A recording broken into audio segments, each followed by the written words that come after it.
forgot to plug in my microphone. Whoa. Oh man, hold on one sec, y'all. Oops.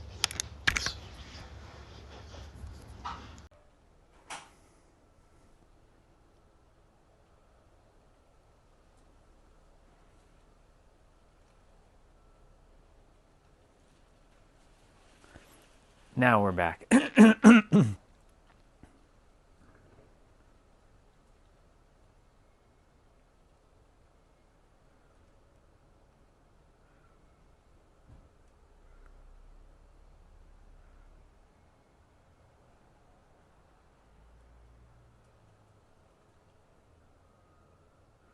So of course I have to do these selfies as soon as the live stream starts. So that's why, if you're wondering why I do these things, YouTube generates a selfie. So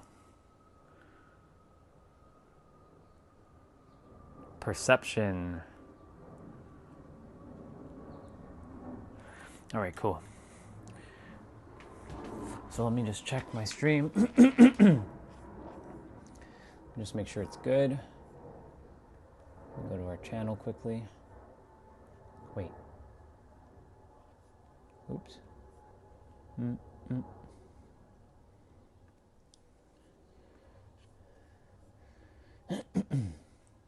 Testing 1 2 3. Testing 1 2 3. Yep, we're good. Do.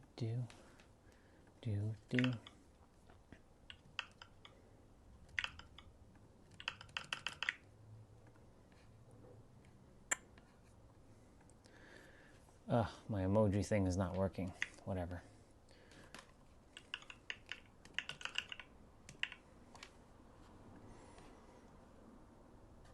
Do. All right.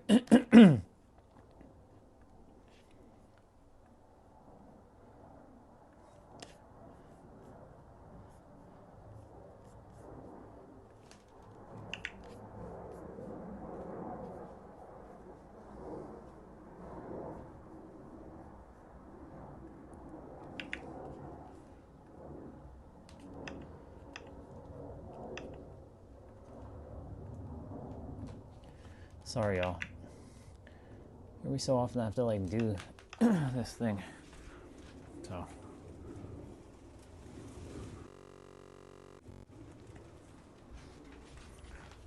Come on.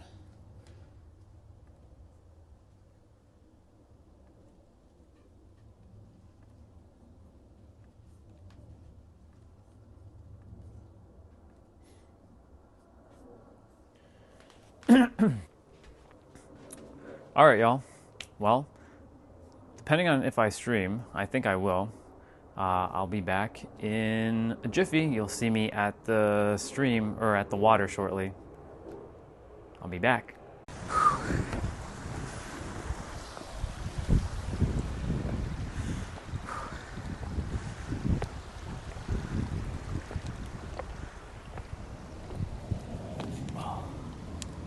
All right. It's going to be hard to see the chat today, but hello everybody. Welcome. We are I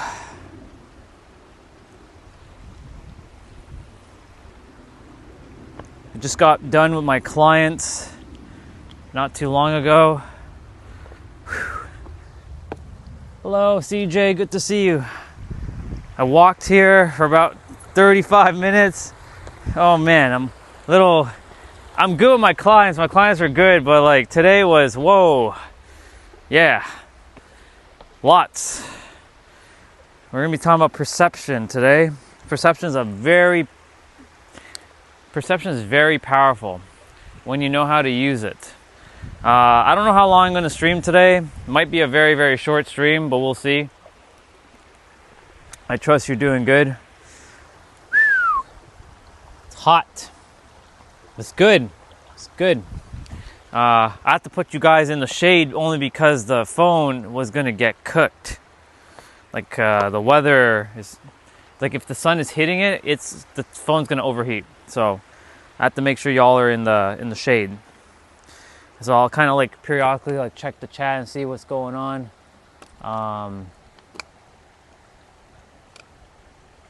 If there's not that many people on, I might not really share it too much, but we'll get into it shortly.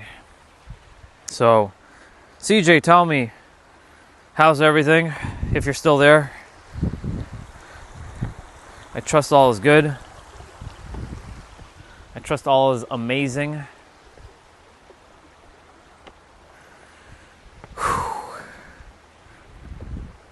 How did I stand?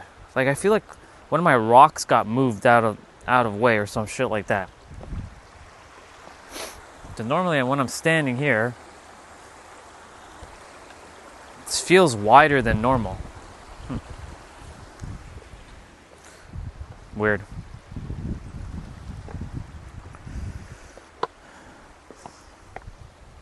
Oh, there's quite a few of you on now.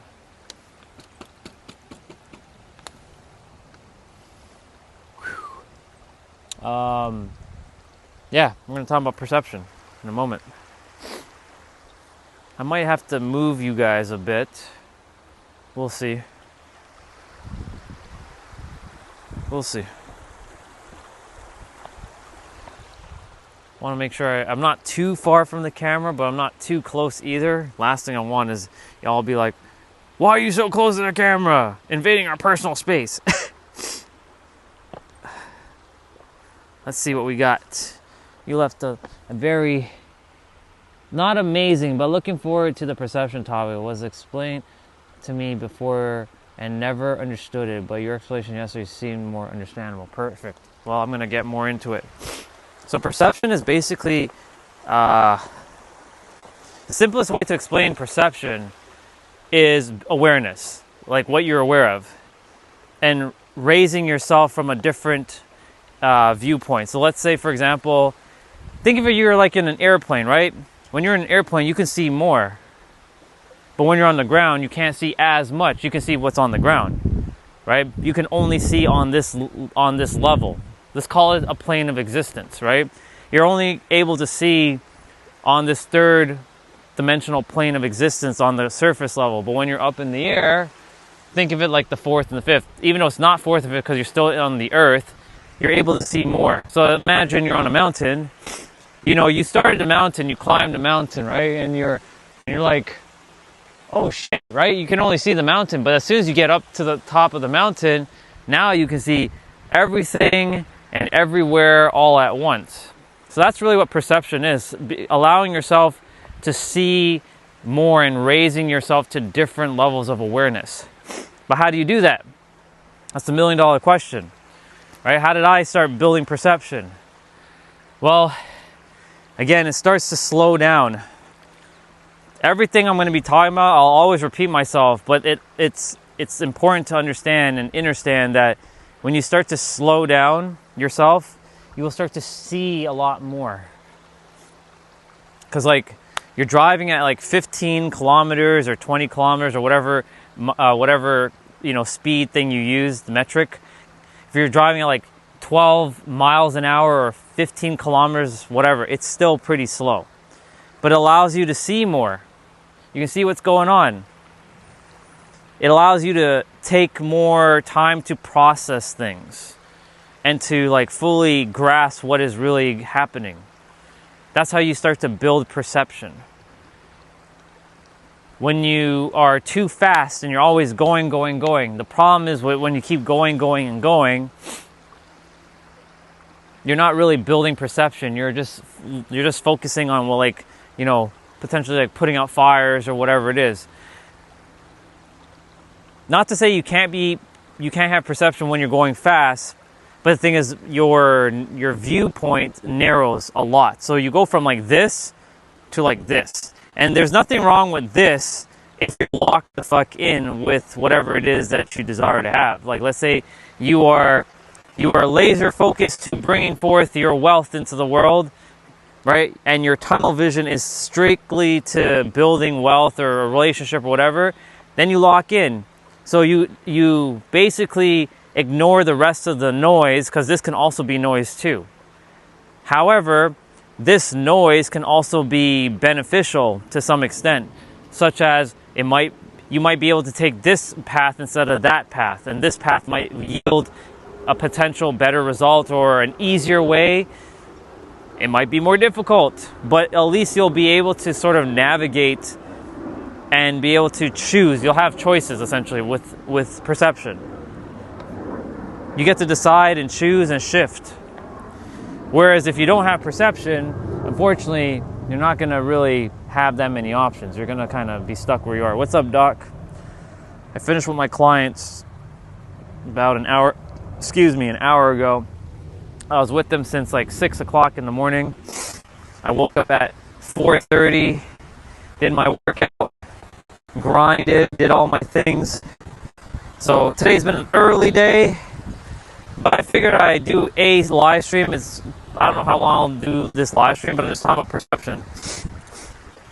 And why it's so important, because when you have perception, it gives you an advantage of seeing things more for what it is and gives you more options to not make better choices, but position yourself in a way that might be beneficial to you. It's very important to have perception, because without perception, right, you're kind of locked to what you're seeing with your eyes only. And the thing is, your perception will then lead to your projection. What does that mean? Whatever you currently perceive of the world, you're going to project it back out. So let's say you see the world in a very negative way, then your perception is going to project more negativity out. So when you have a bigger, a broader viewpoint and see everybody for who they are and what they're doing, it allows you to also, you'll still have projection, but you'll be able to project, for me, what I call just is. Just is, not justice. It sounds like justice, but just is allows you to live in a world where you can make whatever rules you desire. Yes, there's still rules that you'll have to abide to. Like, you're not running a red light if you're driving a car. Like, you got to follow those types of rules, right? Don't expect to drive 200 kilometers on a highway and not get caught, right? This is common sense.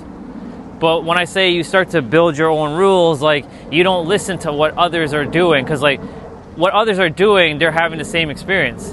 So if you want to live like the 1% or the 0.0001% of people, you're going to have to think like the 0.00001% of people by not adhering to the same like nonsense.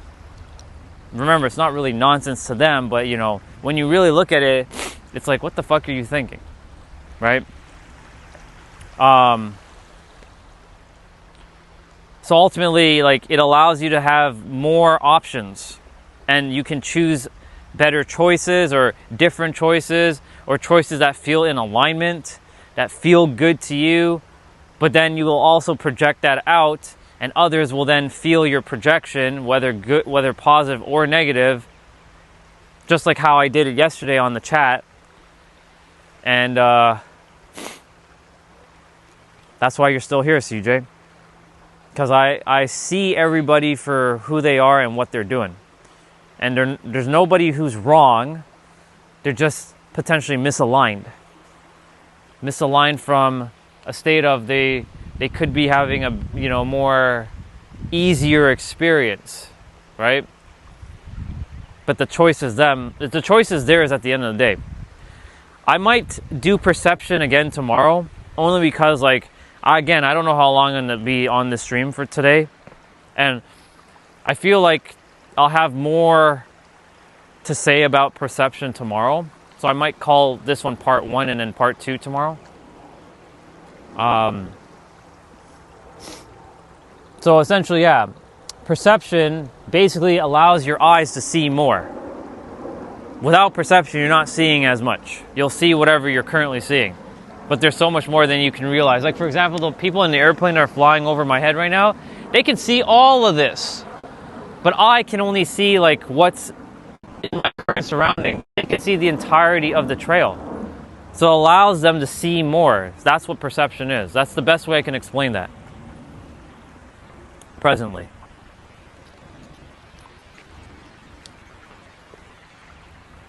And how do you build perception again?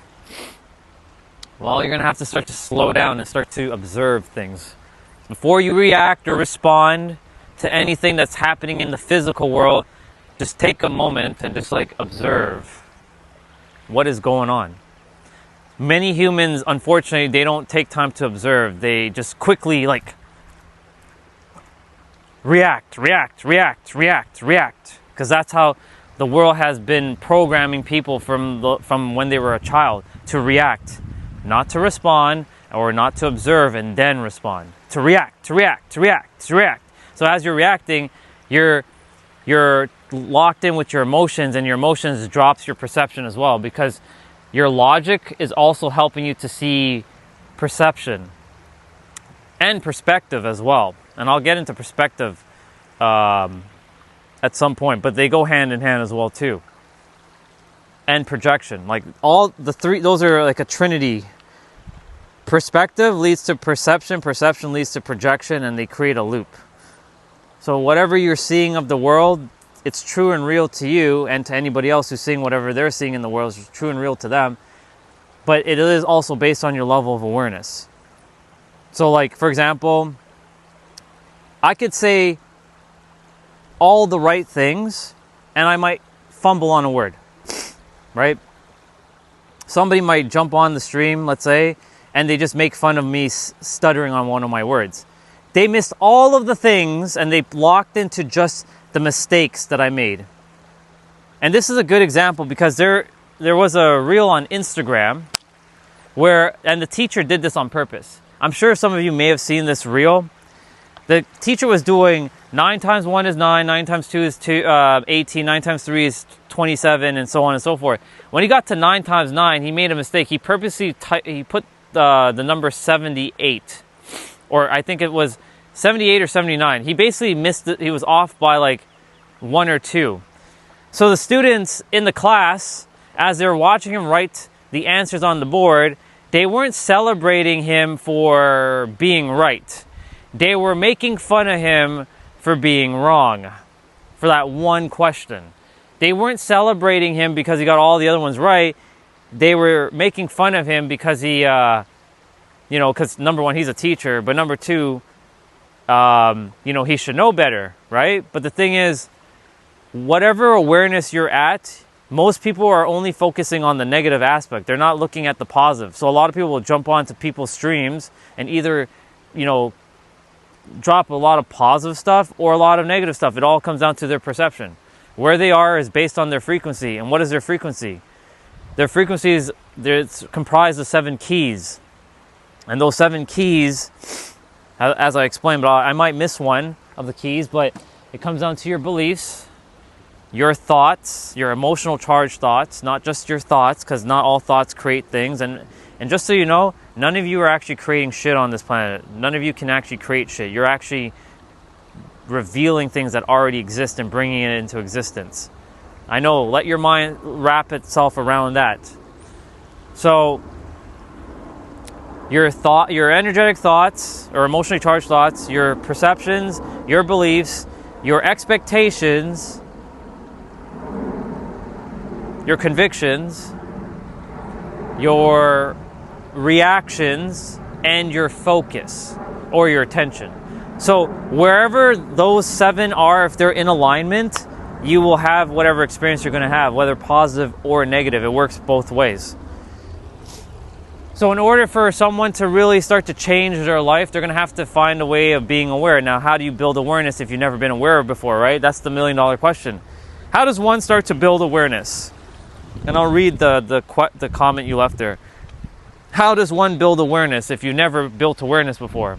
Well, guess what? You already have awareness. You're aware of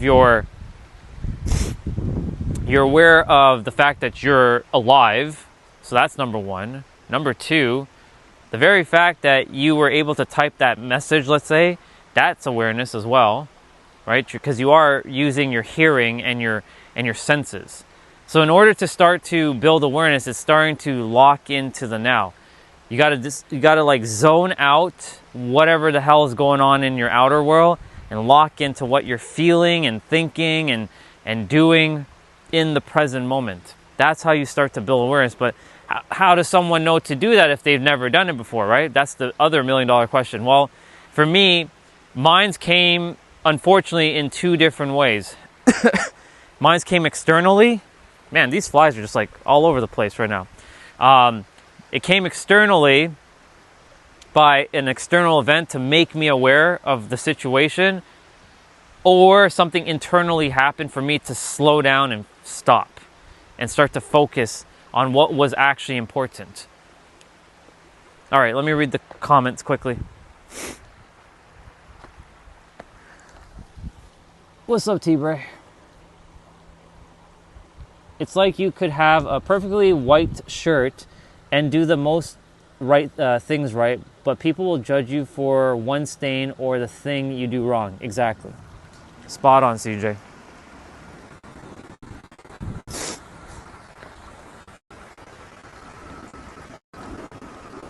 That's basically it.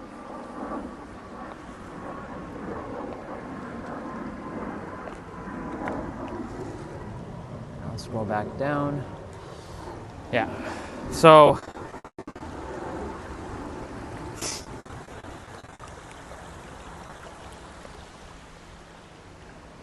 perception is it's a very powerful tool once you become aware of how to use it. Now, again, I might talk more about perception tomorrow, only because there's not many people on right now, and I feel like more people need to hear this. But then again, don't know. Letting things unfold the way it's supposed to. I finished with my clients today. I had to open their perception to some ideas as well. Can't get too into detail with it, but I can share with you one experience with one of them. They're telling me that, like, every time they're about to go and do something, it seems like they're being blocked by the universe. And I'm like, now that sounds very familiar, because I had that belief too. And I asked them, what makes you think that you're being blocked by the universe? They told me, well, every time I'm about to, do something, it's like things fall apart at the last moment.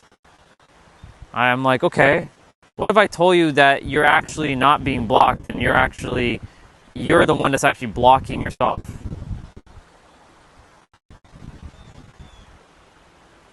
They were like, but Orion, like, I know I'm not blocking myself. I'm like, I know. You probably consciously are not blocking yourself, but subconsciously something is holding you hostage. Deep down. So we have to go digging deep. And as we dug deep, I found what it was. And it was like a childhood experience. We had to go extremely deep. And that childhood experience, not to go too deep into it, was the root cause, and it allowed her to open up her perception to see where else in her life she was being held back in. I spent about 2.5 hours with her today. Normally I spend about an hour and like 10, but she needed the extra time, so I gave her the extra time. That's why I give myself buffer, just between clients. So now her perception has opened, because now she's aware. She's aware of the thing. So I have to ask her some questions. I'm like, where was the first time in your experience that you felt blocked? Like, can you remember the most emotionally intense situation where you're about to do something and you felt blocked? And she told me it was somewhere in childhood with her mom and dad. Okay. And I went and I started asking more questions, probing, being like an investigator. And eventually found out what it was, and now she's starting to... I told her, like, this week, you're going to basically sit with yourself whenever you can, after you're done your work. Spend an hour if you can. It doesn't have to be an hour, but spend an hour if you can.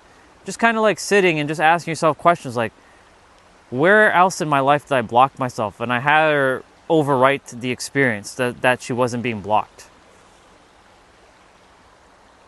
But now she opened up her perception because she was able to see things for what it was. And I told her, you're not blocked by the universe. You are the universe, and you're blocking yourself by saying you're blocked. That's a bar. Write it down. If somebody says that I'm blocked or it's hard, well, then you're basically saying, and you're subjected to it's hard. Because you're making the rules to your universe. If something's hard, then it's just hard. What if I told you just say it's easy? It's fun. You get to explore this experience. Then it becomes easy. Reality is a massive paradox. What's a paradox? For those of you who are listening, if there's anybody there, a paradox is two truths or multiple truths that are true and real to you and true and real to someone else that oppose each other. They conflict with each other, but they're still both true and real. That's what a paradox is. Man, these flies, they're just everywhere right now. I'm gonna definitely have to move from here in a moment. But yeah, hello. So ultimately, we built the perception for her, and she opened up her viewpoint. So now her lens is now wider, so she can see more.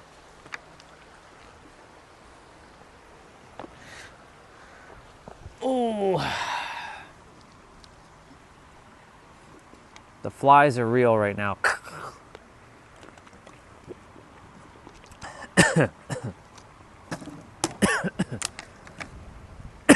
I drank that water too fast too. Goodness gracious. I'm gonna move from this spot and start walking back. Only because as much as I love being at the water, during the afternoon, the water isn't around this time, it starts to get a little the bugs are just I love bugs and stuff, but they're just flying in my face right now and I'm losing concentration. So I have to change. I'm gonna have to change my location, which is fine. I'll continue to talk about perception as we walk.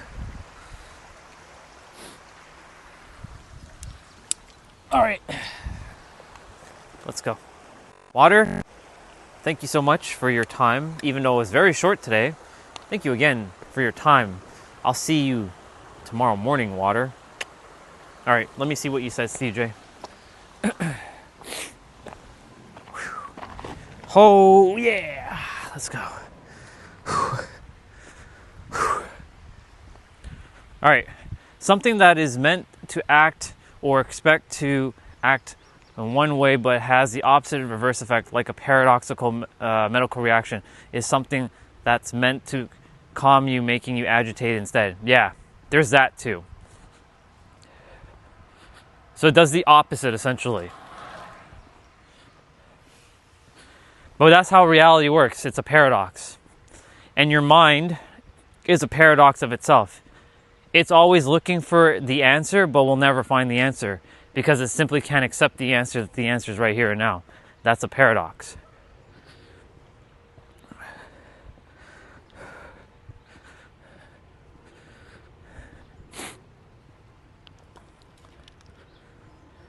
But yes, you're spot on, and that's also correct too. You see? Both are true and real. And so because reality is a paradox and your mind is a paradox of itself, it's always looking for the next answer, and it wants this mystical answer, but the thing is it can't accept, even if the mystical answer is right here, right now, it simply just cannot accept that the answers are here. What's up, dude? Good, you? All good? Let me give you nice. Enjoy your day, bro. Cheers. So, the mind will continue to keep looking over and over and over and over and over, but it will never find itself. It simply will not allow you to find the answer. And the only way for you to find the answer is to accept that the answer is right here, right now. And it is just that simple. You have to decide.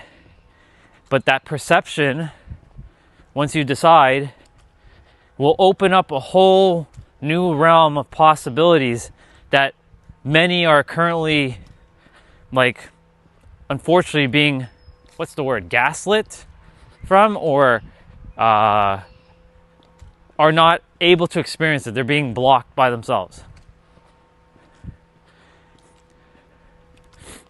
Another perception right now is, if I told you you have all the resources, all the money, everything exists right here, right now.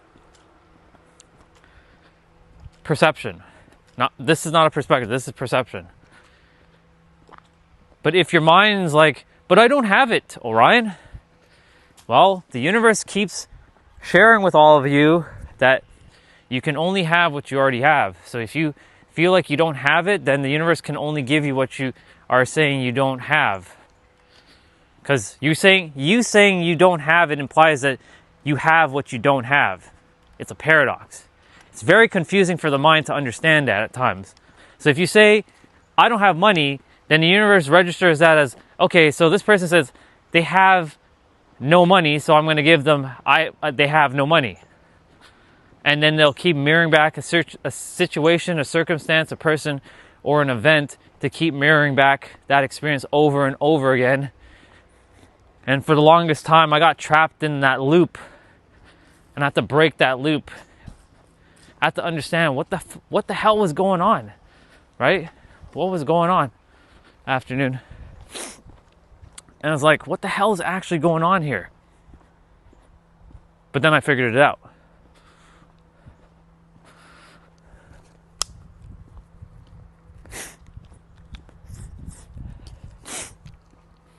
Ooh. If you hear me sniffling a lot, only because like the pollen in the area is getting a little much. I don't subscribe to the word allergies, but you know, body's getting a little bit of a reaction presently, but I'll be okay. No big deal.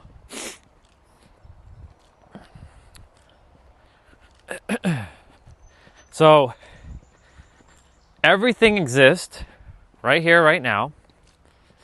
The mind's like, no, it doesn't. How can it? I don't see it. Right. And what you don't see, you won't have. And here's the funny thing. Whatever you think is normal, you will keep bringing what's normal to you. And that's a bar, write it down. Another way of saying that is, what you find normal will find you. That's the real bar. Write that down. So if you think that, you know, problems and difficulty are normal in your life, then problems and difficulty will be normal in your life. And you will bring forth problems and difficulty based on your perception that there's problems and difficulties in your life. But if there are no problems and they're just opportunities for you to flex your muscle and see how you navigate and traverse and transmute. What is transmutation or transmutation? Taking the energy and converting it to something else. It's like being an alchemist. And just so you know, every single one of you is an alchemist on the planet. Even if you don't believe that to be true or not, you are an energy being. This is an energetic universe. And the most real thing in this entire universe is one thing: energy. Straight up energy. Hey. Hey, brother.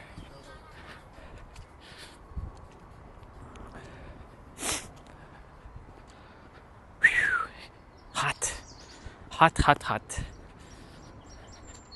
I'm going to see a sister named Desiree and a brother named Merrick just now, because they walked to the water. They're going to be walking back, and I haven't seen them since winter time. So I saw them before I started the stream.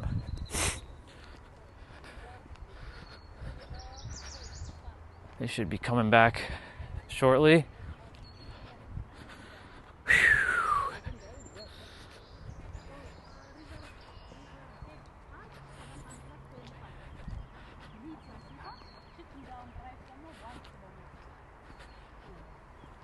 Good afternoon, everybody. Have a great day. Thank you.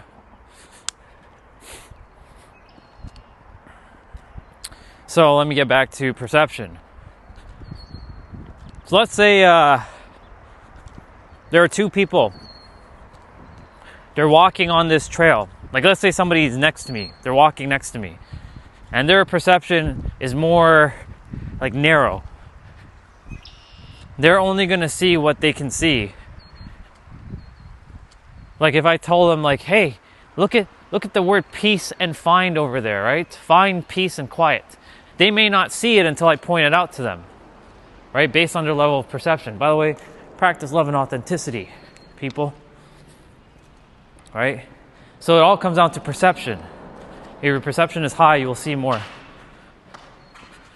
If your perception is low, you will not see as much. Like, for example, how I just said practice love and authenticity. My perception back then, that graffiti wasn't there back then, but let's say it was there back then, I would have not seen it. Or it would have been like sort of invisible to me.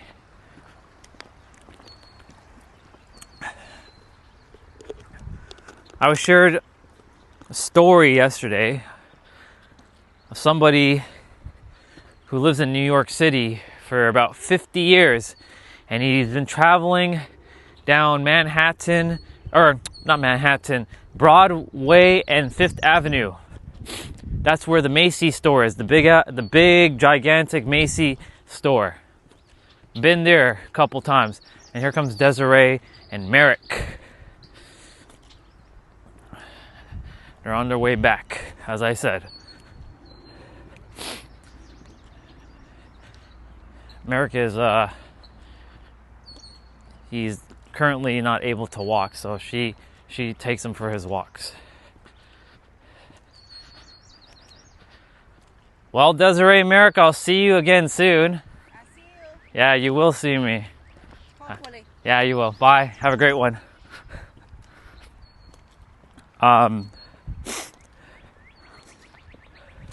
So that person in New York, they lived there for 50 years. This is a true story. They've been walking down Fifth Avenue and Broadway because they go to work down there. And one day, something happened with this dude, and he started to see more. And as he started to open up his perception, he started to notice that, wait a minute, there's a store there that he has never seen. He walked by that store maybe like 1,000 times. But the 1,001st time, he was able to see the store. Well, why is that? Because he was able to perceive it now. Because he had shifted his perception of what he was viewing prior. That's why, like, if anybody comes on my streams and they start to drop their hate or their anger, I know where they are. There's no point entertaining their stuff. Like, they're having their fun, you know? For me, like, it is what it is. Like, as long as I don't start, like, the mind, right, might get agitated, like, oh, he's getting triggered, you know? It's okay to get triggered. Everyone has this negative connotation about getting triggered. In fact, getting triggered is a good thing because it allows you to also be aware and perceive what you're being triggered by and let it go. So sometimes it's important to get, riled up so you can free yourself. Unless you want to continue to poison yourself energetically. So anyways, he started to see this store. It was like a crystal or like a spiritual store or some shit like that. And he went in and he went and talked to the people in the store. He's like, how long have you been here? Like, how long has the store been here? He thought it was like brand new. And one of the employees said, this store has been here for about 25 years. So for half of his experience, he was not able to see the store. It was completely invisible. But it was there the entire time. Hey, how are you? Good. So, what's the moral of the story? Just because you can't see it doesn't mean it doesn't exist. There are things right now that you cannot even fathom with the mind that exist. I'm not talking from a human level. I'm talking from a more, I don't like using the word spiritual, but let's just use the word mystical.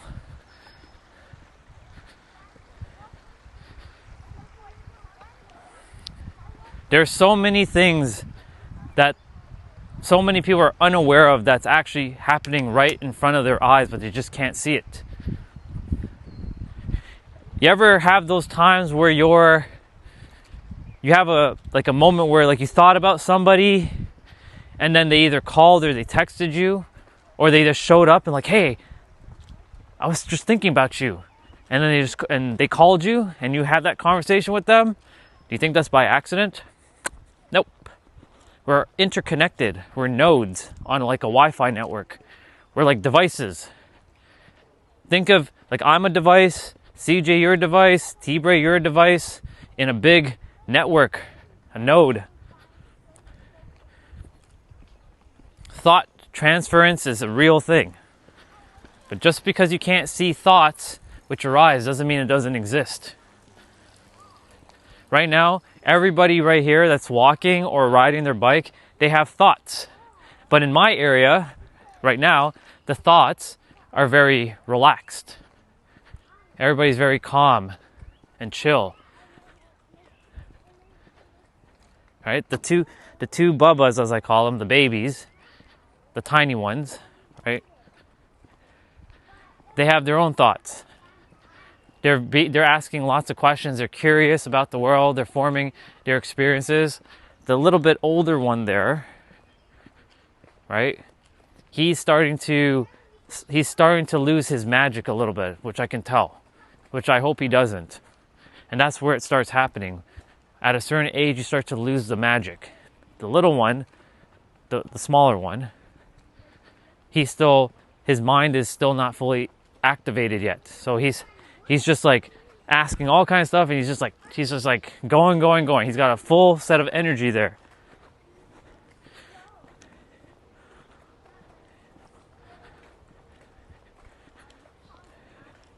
So this person here, you keep coming on and you keep saying, if you were to do the blah, blah, blah, blah, blah, first of all, I don't subscribe to your negative shit. I know you're joking around, but I'm being serious. Like, I don't be careful with anybody. I say the truth. You don't like it? Tough shit. There's nothing to be careful about, because in my universe, what is there to be careful about? That's just another humanistic perspective that you're flapping your little gums and you're just putting out fear for no reason. You have to realize when you're on my channel, this is not being a human. This is actually knowing yourself fully of who you actually are. So I won't be careful, and you do whatever works best for you. Hello. How are you? Good. I'm great, thank you. Have a great day. Thank you.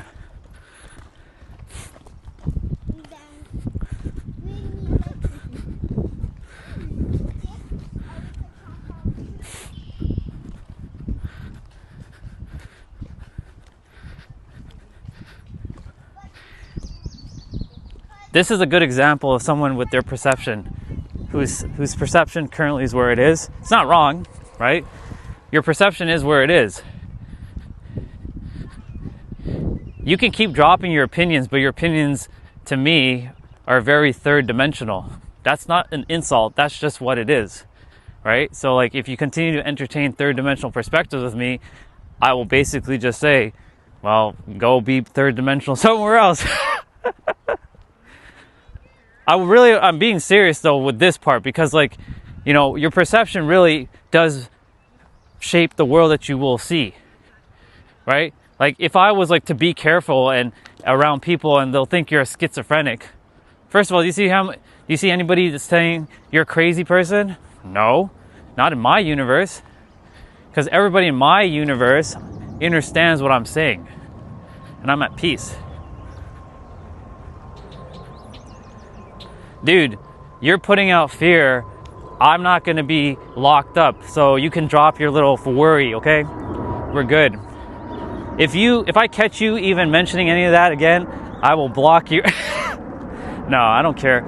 It doesn't bother me, but just stop fearing. This is my whole point. Stop fearing. You are fearing. You need to stop. You can continue to fear though. It doesn't affect me, but I'm just showing you where your limitations are right now, presently. So,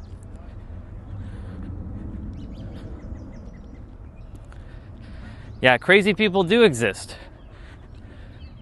But in my universe, they are more calm and relaxed.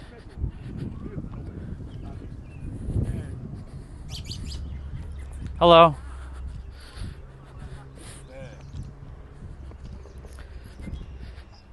This is a great example of what I mean by perception. You all are throwing your third dimensional aspects of fear and worry and doubt.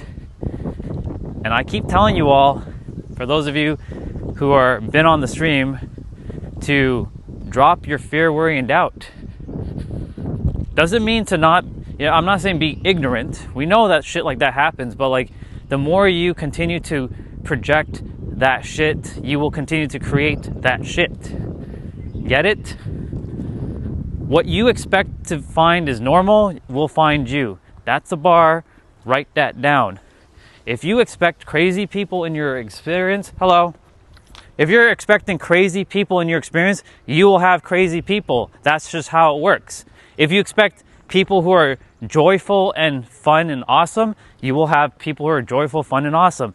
Your mind is what's creating your physical experience. Most humans do not understand how reality actually works. That's why I keep telling you, you humans need to listen.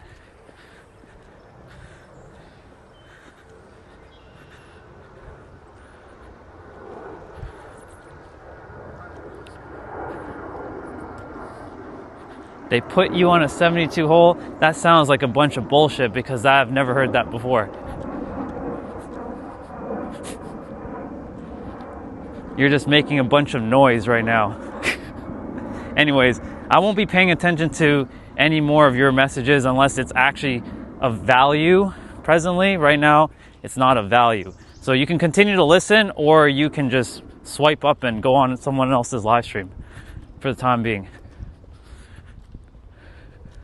But if all of you continue to, insert your fears and your worries onto the world, what you expect is what you're going to get. That's just how it works. If you expect good things will happen. If you expect shitty things to happen, you're normalizing shitty things. And guess what? It's going to be crystallized and then brought into your physical experience because you're thinking about shitty things. You're putting projection of worry and fear from the mental realm. And then the universe sees what you're thinking or feeling and will then bring it forth through a person, a situation, opportunity, or event. That's why the universe brought you to me, for me to tell you to chill out with the mind.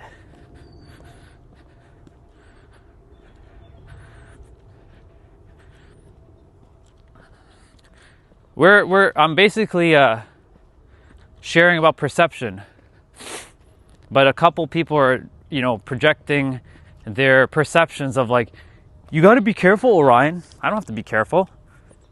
I've been speaking about this for quite some time. And everybody who's run into me is like, oh my God, this guy, who is this guy and where did he come from? Well, I'm Orion and I came to help the planet to make sure they knew how to master their mind. Because most people have not figured out how to actually use their mind properly. Because the mind has gaslit them into bullshit, buying into a bunch of noise and distractions. I spent 17 months on my other channel to figure out what the hell was going on with this mind, because I had to go through my own bullshit. And yes, last year around this time, I was going it looked like I was going insane. However, I came to realize what the hell was actually happening. And it was a bunch of stories that is not true, but it's only true if you subject yourself to it being true. And then if they're not true and all words are all made up, then you get to tell yourself a new story. So I changed the way I saw things. And when you change the way you look at things, the very things you look at change. When you change the way you look at life, life will look differently. When you change the way you perceive things, things will be perceived differently. That's a bar. Please write that down. That's why 97% of the planet is struggling. And only like 4% of 3% of the planet is actually doing good from the mind level. I'm not talking about people who are financially secure, because there are a lot of people who are rich who are struggling, not with finances, but with their mind. They're having all kinds of bullshit happen in their life. Only like 3% of the planet actually knows what's going on. That's a very small percentage of people.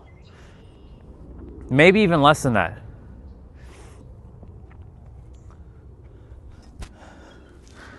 So if you continue to keep thinking the way you're thinking, you're going to end up like the rest of humanity. The choice is yours. That's why I keep saying, when you're on my channel, I don't think the way you all think. I think differently. Because when you think the way I've been thinking, the way you all have been thinking for years, and let me tell you, I created all kinds of noise and suffering in my life for no reason. But I had to go through it so I could tell you guys you don't have to do it.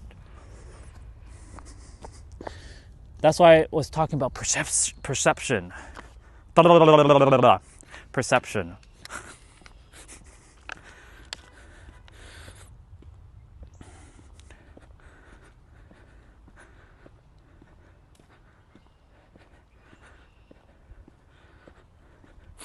Perception is important.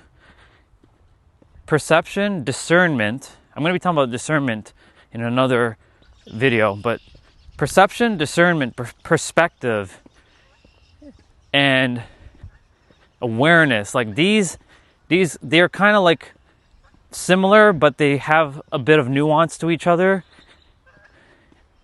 If more people built awareness, like for example, I'll give you a random awareness right now. I'm being aware to look on the pavement to make sure I do not step on any bugs. Why? Because they are life form, just like me. Imagine I was that bug. Would I like to be stepped on? Fuck no, I don't want no human stepping on me. Treat things how you want to be treated. You want to be treated with respect, respect the things. But Orion, they're just bugs. They don't know. They bite you. Yeah, well, if you're putting that intention out, then yes, they're going to bite you. But I'm not saying go and like stand in front of a rattlesnake and find out. Common sense.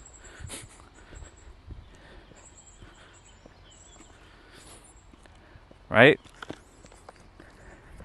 A little bit of common sense here. I know the human mind likes to be facetious.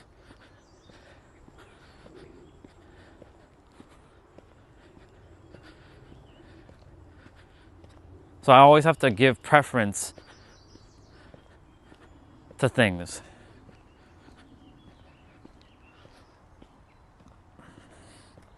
But yes, perception is very, very, very, very important. Because your perception leads to your projection. Your projection will then lead to your present moment. Your present moment will then lead to a paradigm, and a paradigm will then lead to a paradox. So once you understand how I call it the 6 P's, and the first P, which I didn't mention, was perspective. Perspective and perception are sort of the same. They're like two sides of the same coin. One sees and one knows. So you can say that perception is just the other side of perspective. And then projection is what is on the other side of perception. Once you're aware of these things, you can start to navigate the world easier. It becomes easier for you all to navigate. Instead of like, oh my God, like this world's hard and difficult, it now becomes like, wait a minute. Now I have the ability, because I know how the rules work of this. You can call it simulator, video game, insert your favorite thing, movie, play, TV show, but it'll become easier to navigate. And when it becomes easier to navigate, you'll have a better experience. You'll have a more, as I like to say, joyful experience. I'm having a joyful experience. Even as I'm sharing with all of you, I'm having a very joyful experience. I'm very relaxed. Even when I'm very passionate speaking with all of you, I'm very relaxed.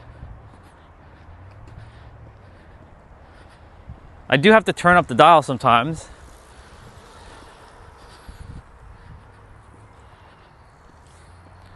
But I'm still very, very relaxed. And that's how reality should be for everyone. Like, you see those people riding their bikes, they're very relaxed. They're not in chaos. Every person you probably saw me walk by, they were very relaxed. They might be having shit going on in their life, but, you know, as I'm here presently, until I move to San Diego, my energy alone is helping this area to stay more, you know, calm and centered. And you all have that power too. And the more people who are calm and relaxed, your calmness and relaxed, like energy, will beacon out to others and others will feel it. We're all interconnected. Like I mentioned, we are a node in a big network. Some of you can feel the relaxedness of me when I'm not in my flow, like when I'm not in like that like flow, but you can feel the relaxedness from where you are. You're seeing it with your eyes via the camera that I'm using, but you're also feeling it with my voice. That's why some of you have chosen to like stay on and listen. Otherwise you would have clicked off a long time ago and you wouldn't be here. Right? So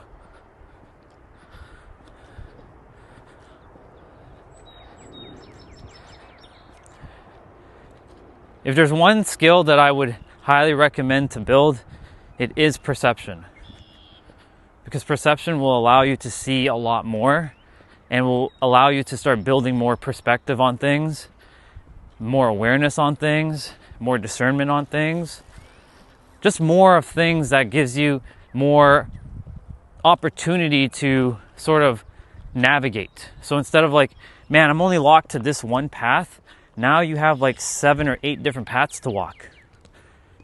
Now, of course, that's where discernment will come in and be like, which path am I going to walk now?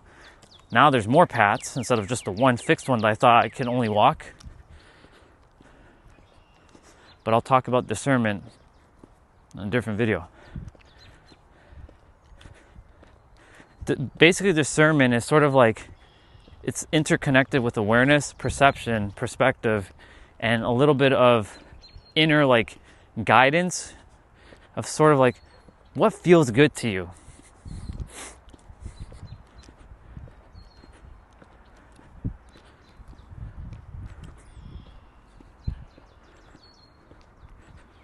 So I might do a double, another part of perception tomorrow, only because there's so much to cover with perception. But the simplest thing for any of you who are here and you don't want to be wasting time today and you want to jump off and go watch someone else's stream is this. So, you know, the thing is, I'm not here for you all to hang out all day. If you want to hang out with me all day, cool. But if you don't and you need to go, or there's something you need to do and you want me to get straight to the point, here it is. You're lifting your viewpoint from the ground to the sky so you can see more. Simple. Look, there's a bunny. Look at that. Hello, bunny. Just hanging out here.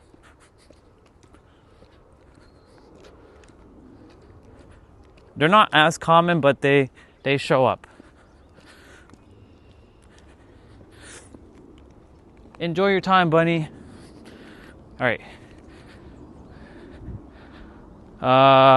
It's 5:06, so I want to go to my park for a moment and see my park. Sure. Let me just go quickly see my park before we go back up there. I like seeing my park. So yeah, oh, perfect. Airplane in the sky. So imagine you're in that airplane. Can't the people in the airplane see more than what I can see on the ground here? Sure they can. They can see everything. Right? That's like a physical example. They can technically see more than I can see physically right now. With my eyes, I can only see like what my eyes are able to see presently, but they can see all of it. That's lifting your perception up and your perspective. Perception is basically seeing more. Perspective gives you more options to see. Projection is what you will then broadcast out based on what you're currently experiencing within, what you can currently see, and the options that you can see. Present moment is what you will experience with your physical body. Paradigm is the experience of like what you're going to label it. And then paradox is there's an opposite, many opposites of what you're currently experiencing that's also true.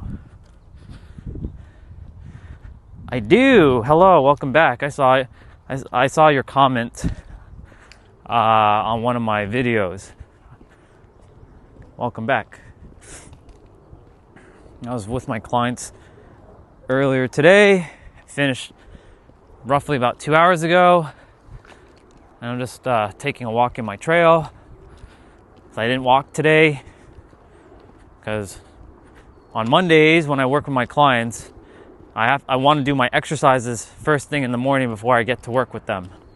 Because it starts my day right, but it's also pretty dark at 4:30 a.m. in the morning here, and I would rather do my exercises than to walk the trail at 4:30 a.m. in the morning. But yes, good to see you.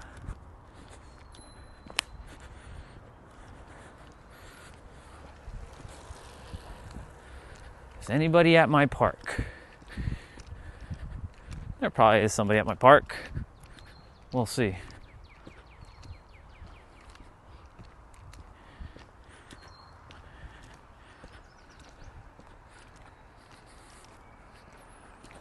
Hey.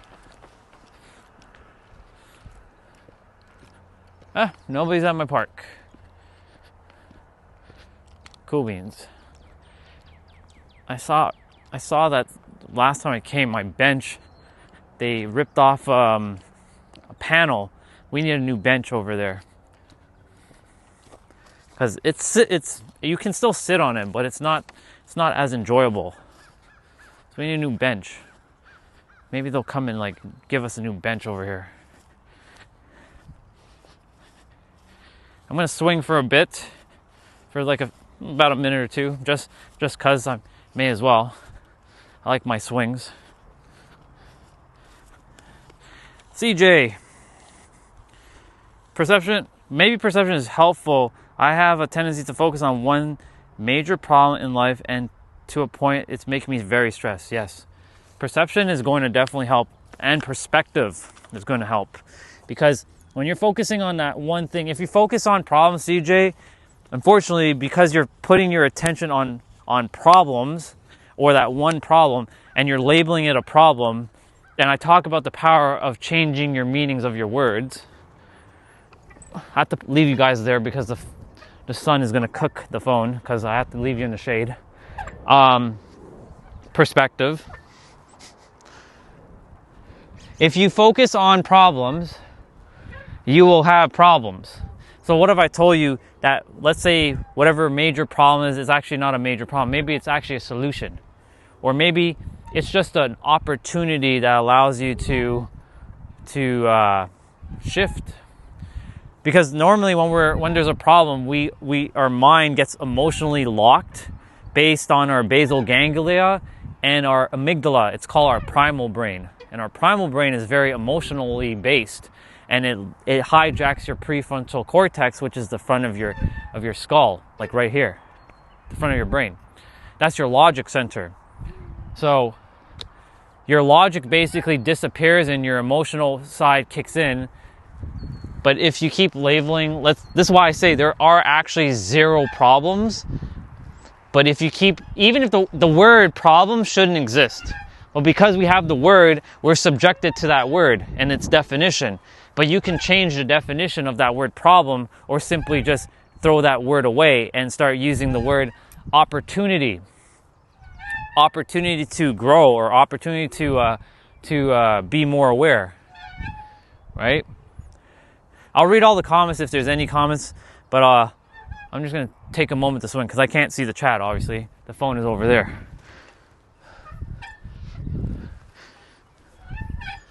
I like my swing. I spent hours and hours here in my park, especially in the summertime. When I wasn't streaming in 2022 and 2023, I'd spend hours here just reading books or listening to podcasts while swinging on my swing and figuring shit out. Very peaceful place. Very, very not noisy.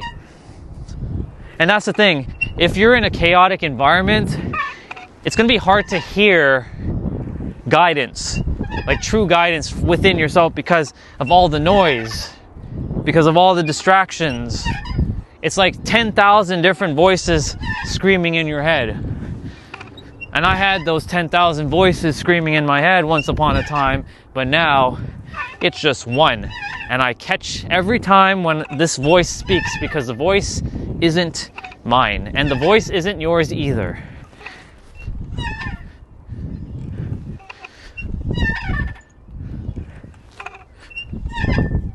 You actually, when you hear true guidance, it comes from your soul, your heart.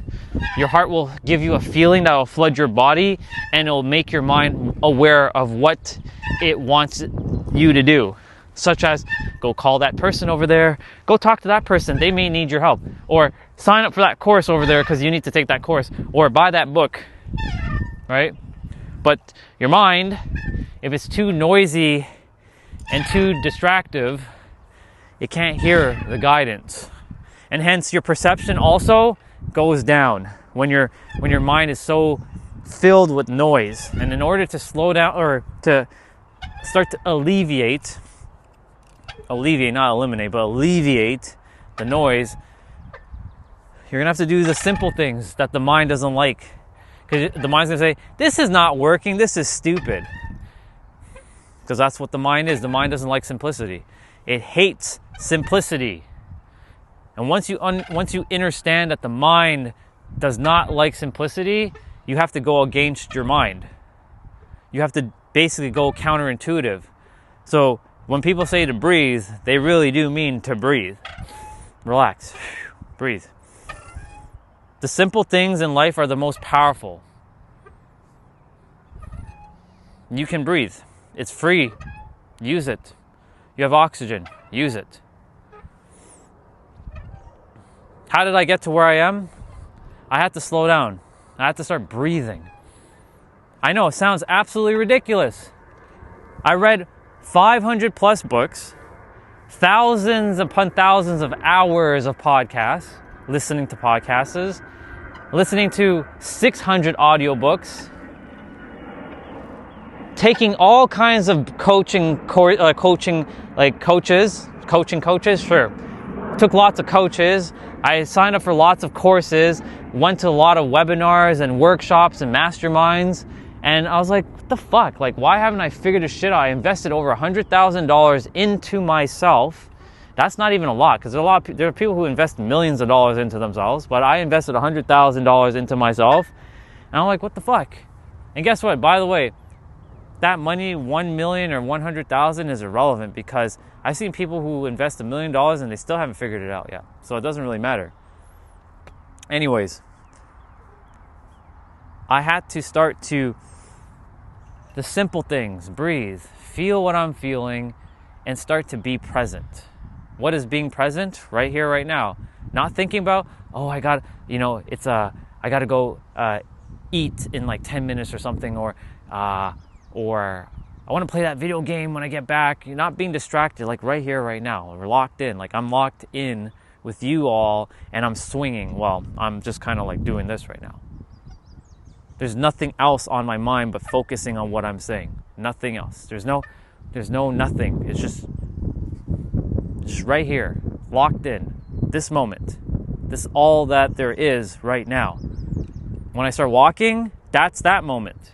But I'm not focusing on that moment, I'm focusing on this moment.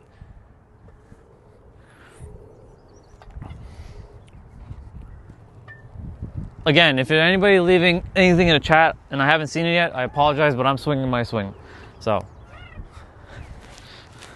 I love swinging on my swing. And this swing right here is my swing. This number 2, this one right here.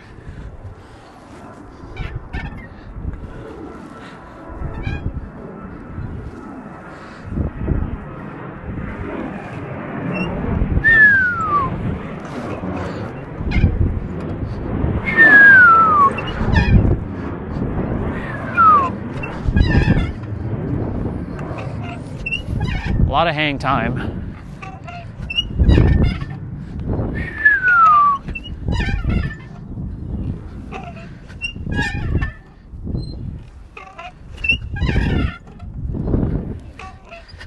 I'll get back to talking about perception in a moment. So yes, it's very important, CJ, to know that you can change your perspective on problems and your perceptions on problems and actually focus on solutions, or just don't even adhere to the thing called problem and just think of it as a moment that's happening. That's it. It all comes down to changing your personal definitions. Remember, your personal definitions are your personal definitions. So whatever you choose to adhere to, that's the laws that you're making. So you get the choice and decision to change in every present moment what something can be like. I know it sounds so simple, but Orion, that's easy for you to say, but I have all these problems. Yeah, I know. I just said it's so simple. Does the mind like simplicity? I told you the mind doesn't like simplicity. Well then, Orion, how do we get above that? I just mentioned, breathe, relax, find things that can bring you into a calm, relaxed state. As you start to calm and relax yourself, you will start to feel more, opens up your perception because you slow down, and then you will start to hear things, but your mind's gonna be like, I don't want you to sit, I want you to be busy, I want you to doom scroll on TikTok or YouTube or whatever the hell people do, right? I want to distract myself because that's what the mind does, because it doesn't want you to get closer to the answer, but it will always want you to think that you're going to find the answer. The mind isn't against you, but because you created the entity that's with the mind, unfortunately, the mind is going to do whatever it can to derail you as much as we can. Yeah, the WD-40 definitely needs to be used on the top of that swing there, for sure. It's kind of rusty, I can tell. Winter, right? Good to see you, Justin. Let me see. CJ. What we got? And I think everyone's path is very unique and different based on what they want. Exactly. Everyone's path is different, will be different, and forever will.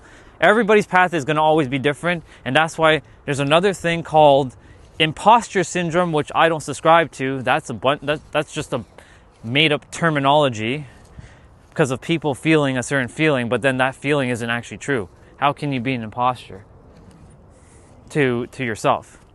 Just because someone else is doing the thing that you want to do doesn't make you an imposter, right? You're going to have to do it your way, right? You can never be an imposter because only you lived your experience. Let me see.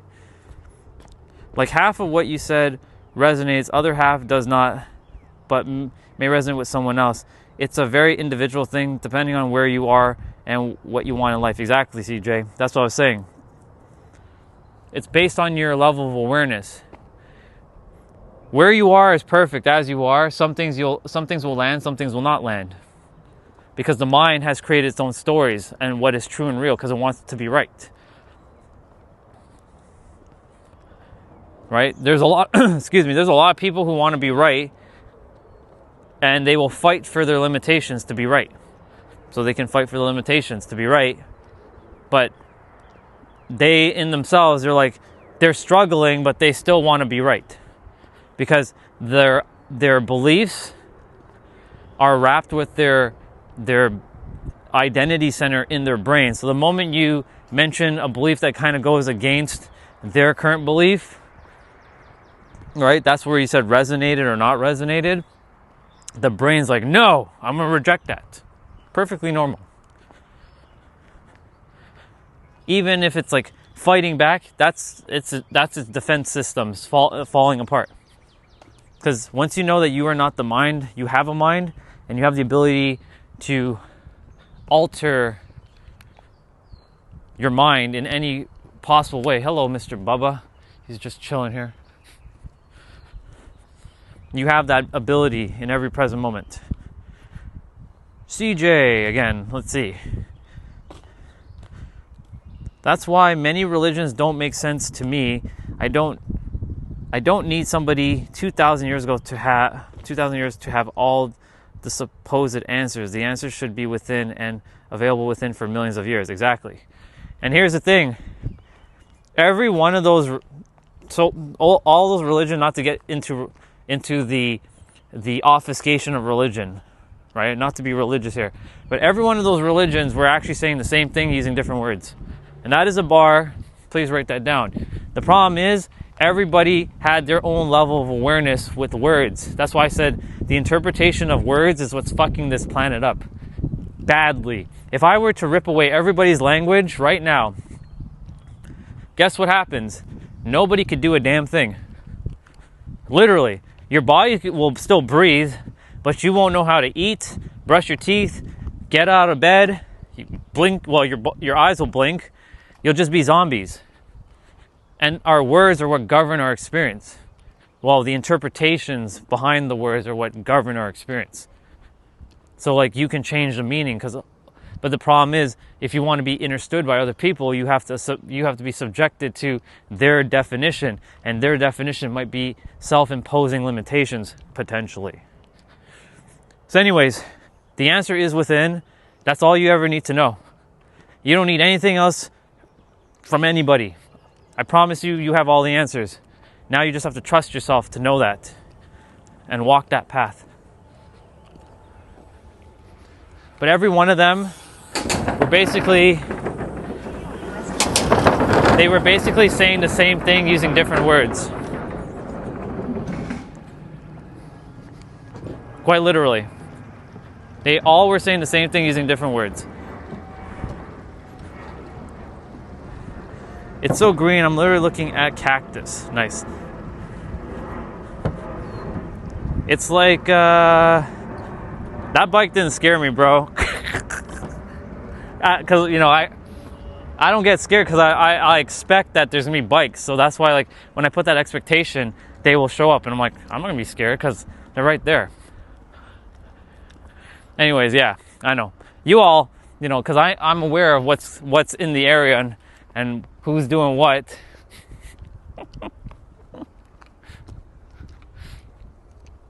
All right.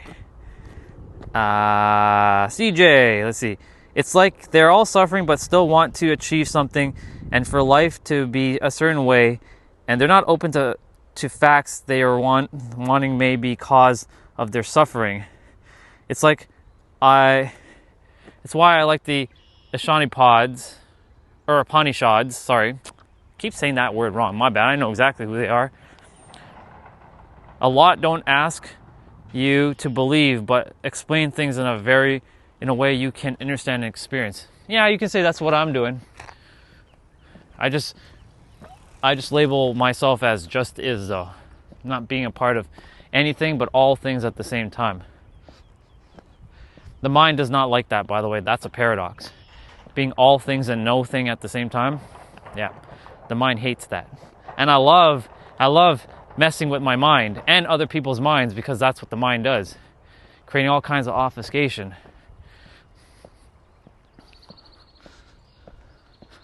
We're walking up backwards up this, if you're wondering why. my knees, my hips, my ankles, my hamstrings, and my lower back and my spine. It's very good. When you work on your posterior chain, the rest of your body will just be like super duper strong.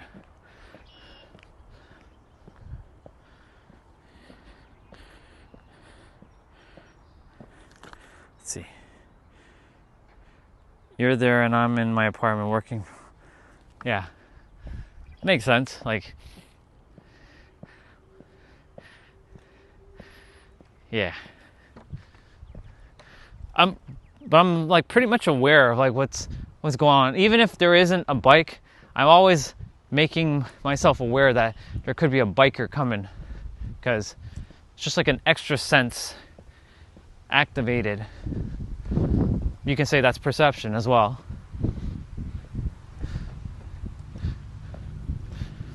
There's people who will say some people just have it and some people just don't. That's a bullshit statement. That statement is actually full of limitations. Or there's people who will say they're built differently. Nope, that's also a bullshit statement too. That's a cop-out excuse, basically. We have different abilities, yes. And our physical bodies are built different, yes. But we're not, from an energetic standpoint, we're built the same. We have the same capabilities. Just some things are more prevalent and more in alignment for you to experience than other things. I gotta wait for a car to cross. Waiting for that white car to cross before I cross over.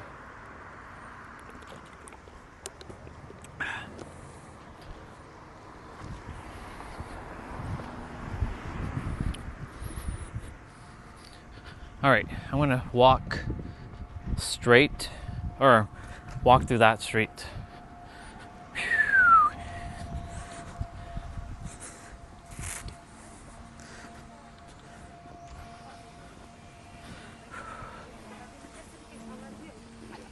Hello.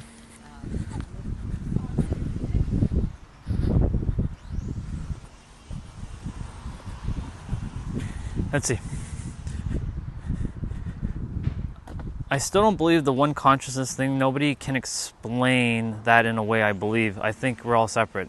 So, the mind will not want you to accept that we're one thing, and I'll tell you why. Because your mind wants to be its own sentient being, and that's normal. Hello. And that's okay. There's nothing wrong with that. When you descend, I'll explain, I'm not here to convince you of it being one or no one, but I'm just basically saying it for what it is. When you leave, or when you came to Earth, and yes, Justin, beautiful neighborhood indeed.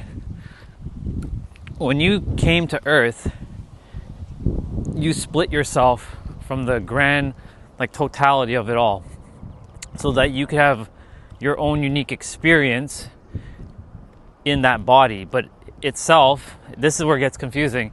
I call God itself because God told me to call it itself for easier use.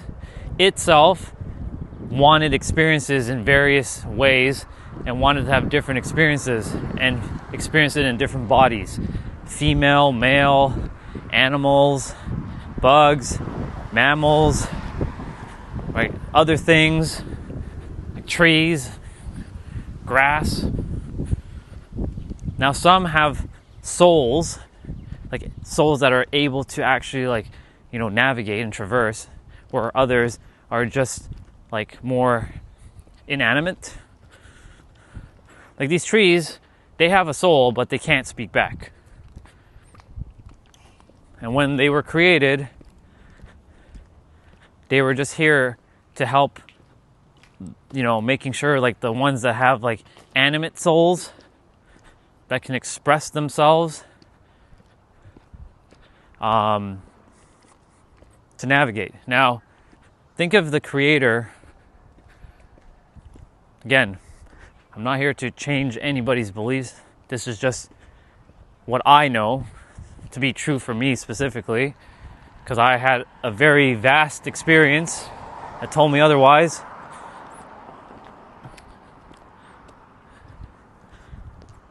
We came from, like, you can conceptualize it as an orb for now. It's not an orb, it's just infinite. It can't really be conceptualized by the mind, it just can't. But let's just throw it as an orb for now.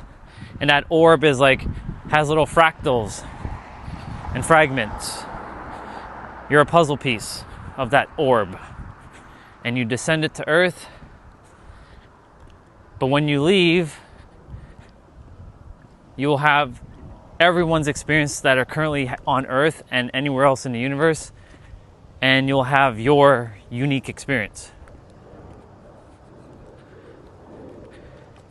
You are both like a fragment and whole simultaneously when you're on the other side.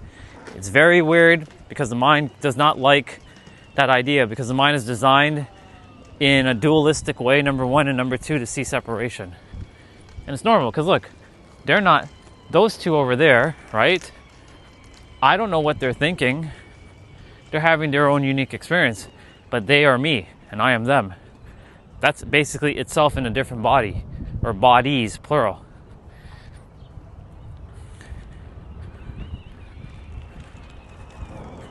Let's see.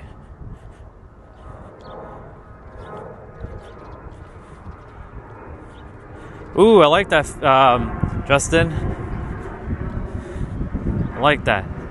You are everything. I see it whenever I drive at the Chick-fil-A. Very nice. All right, so CJ, let me see what's going on. You might merge with the same itself, or I'll use the word God because you used it, or the same something, but each soul is individual. Correct. I can't see how I am the same as a serial killer, but if we were the same soul or one conscious, we would be the same. So this is where the mind is, where it can't understand this. It simply is not designed to understand this. This is normal, by the way, CJ. This is completely normal for the mind not to understand this. So I asked the same question. I'm like, well, itself, why would you want to hurt yourself? Like, it doesn't make any sense. You're in a different body, but you're hurting yourself. Why? Why do you want that? That doesn't make any sense. Why are you doing crazy things in other people's lives through other itselves? And like, why? That doesn't make any sense. It came to one conclusion, and it told me your mind is not going to understand the reasons. So it told me basically it wants to just experience things for the soul's growth. Each soul to have its own growth potential. There is a character in Bleach, an anime. This is an interesting way to explain this. Sydney, I celebrate everybody. So yes, I enjoy those who desire to be uniquely them. They are souls after all. I can explain why they do what they do, but that's presently not what I'll be talking about. But I can explain in detail why they are where they are and what they do. But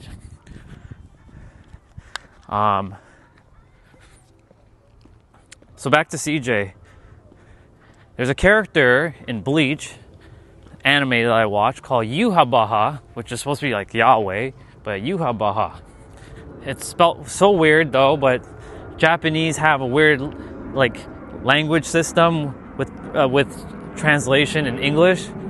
Yhwach. So this character, he is basically, you can call God in his anime. He created these beings called Sternritters, and each Sternritter has a letter A through Z, or he has the letter A, and the rest are B to Z.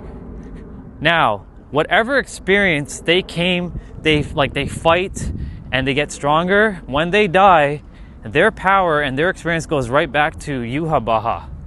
And he gains all their abilities and their strength, whatever they collected. So that's what's going on. with our creator. Itself is basically just gathering a bunch of experiences because it just wants to have this experience with itself. It's very weird, but this is what I had to deal with for the longest time.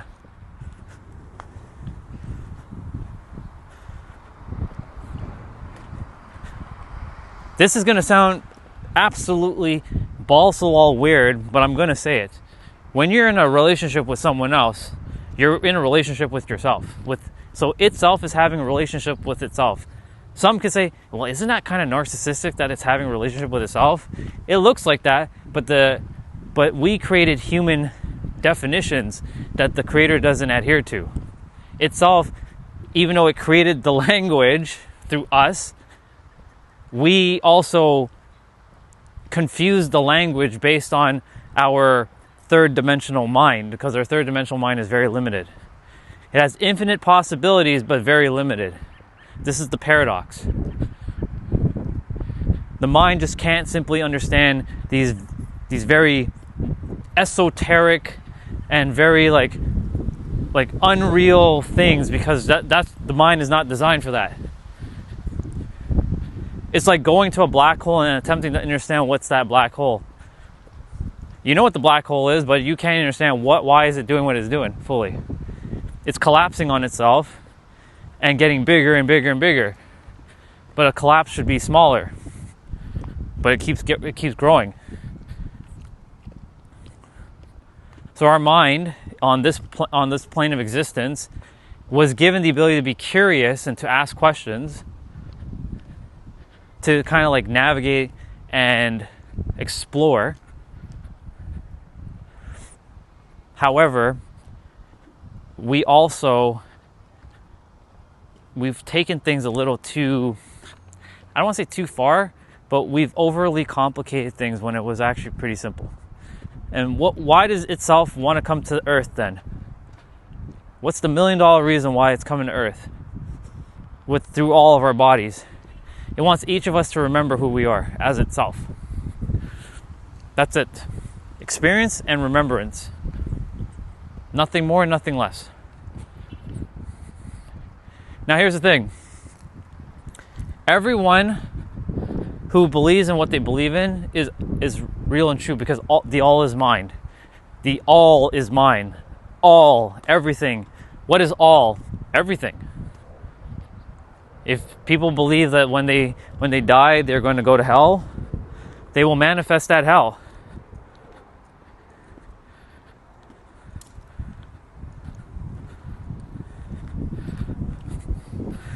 Yeah, exactly, Justin. One of those paradoxical things, right?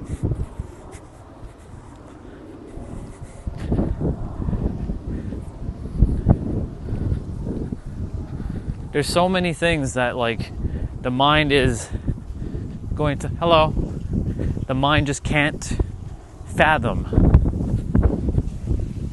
It's not designed to understand a lot of these things. That's why I said we've overly complicated things when it really is just that simple. To remember itself as itself through your vessel, temporary vessel, because your body's temporary. There's a moment you're going to have to give it back. Some people don't care to be with their bodies, or some minds, because they forgot who they are. The mind is basically, it's like going into its own little fun house, maybe, or one can say it's going into a madhouse. All depends. But it doesn't know how to remember itself when it's in this experience until a couple things. One, something external, like in your physical world, happens at you or through you or even to you, but that's the victim paradigm, because nothing's actually happening to you, it's happening as you. Or you get an insight and you snap out of it. So you'll either have an experience externally, I use the word external, or you will have the experience internal and knowing. And once you go through that experience, it will start to help you to realize who you are truly and remember. That's why this character was granted access to its memories. Not because I'm more special, because my path was to, my actual journey is to help the rest of you to remember who you are, nothing more, and to live a life of joy. Find a way to be joyful. Even if you don't remember who you are fully, to still live a life of joy. Just find a way to be in joy. And mind can be temporary as can body and experience, but I think they do leave impressions on the eternal soul or consciousness. Yes, they do. 100% they do. Because it stays with the soul. It's like an imprint, as you mentioned. That's why I said, like, there's a lot. I'll explain that in a moment when we get back, because we're almost at the house. Ooh, yeah, the sun is getting... It's getting later in the day and it's getting hotter. Crazy. Wild.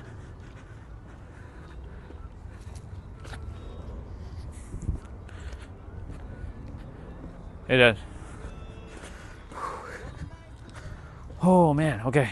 So let me explain the imprint quickly.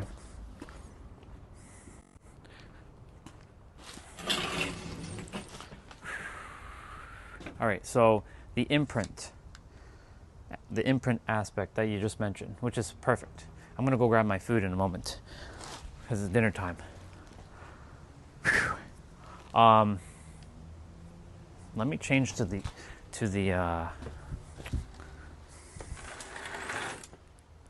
non-gimbal, and let me also change to 1080p 60 since we're back at the house. So that way you all get to see the more smoother aspect of the stream.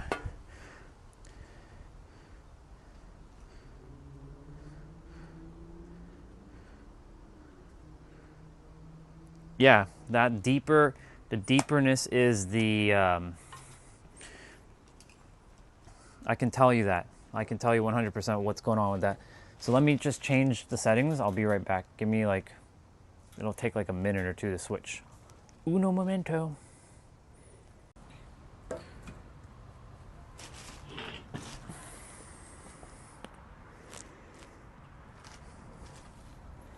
Okay.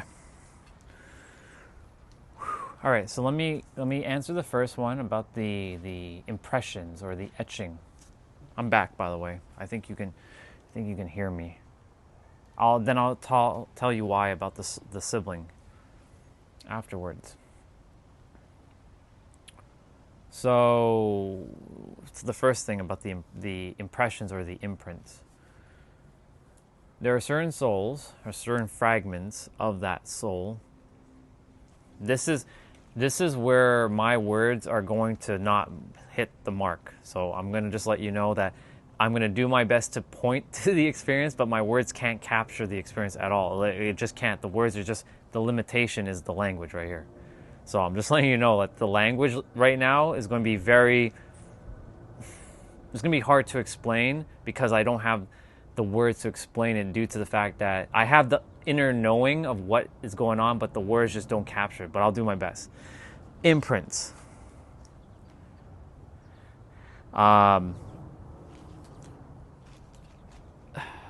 Every soul, like we're part of one gigantic like soul. I'm gonna do for Olga, because me and her, we understand what that is, a blank line. Me and her, we have conversations with just blank lines. So,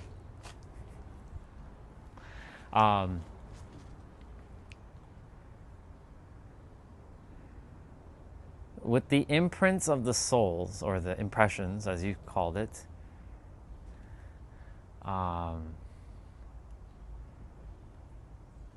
every soul has their own unique like experience. Like this soul has its own unique experience.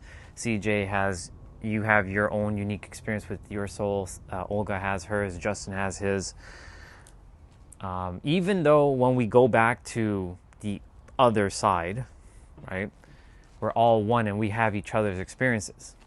Yes, you have my experiences and I have yours because our souls are like one because we have all the same information right here. But this is where it differs. When you bring this awareness to knowing that everyone has the same awareness, then you basically close the gap. So that part's done. Now for the soul's impression. So let's say some souls who have come to Earth many times. Let's just play that game for a moment. Those souls who have come to Earth many, many times have many different impressions, and they're bogged down with a whole bunch of like extra things so that they can like work through it, that they didn't work through it, their past, it's not really past, but their previous experience, which is still happening in another time space. Hence why fifth dimension, all things are happening.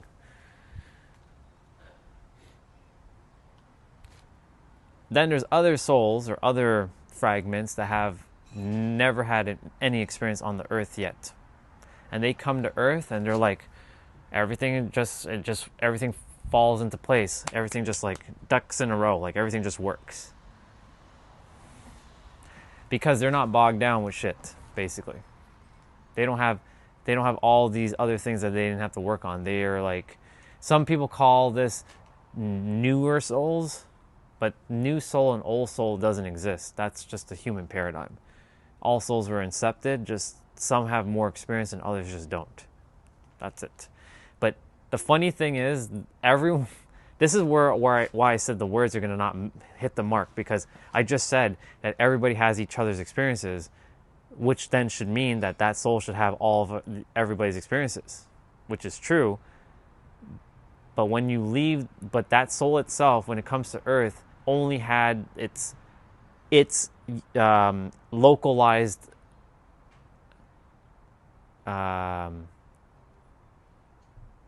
it has its own localized experience. That's basically it. Like I said, it is really challenging to explain because the words just can't capture what I'm attempting to say. I know what to like feel and to express, but the words are just not coming because it's tough. I do have a very good book to recommend. It depends on what you're looking for though. And the Bible is a very good metaphysical, non-religious book. I love the Bible, by the way. Not as a religious book, as a metaphysics book. But I'm not here to debate that. I'm not here to talk about all that. I'm here to talk about, like, me and CJ were having a conversation about souls and the impressions of the soul. But to be is it persons or persons?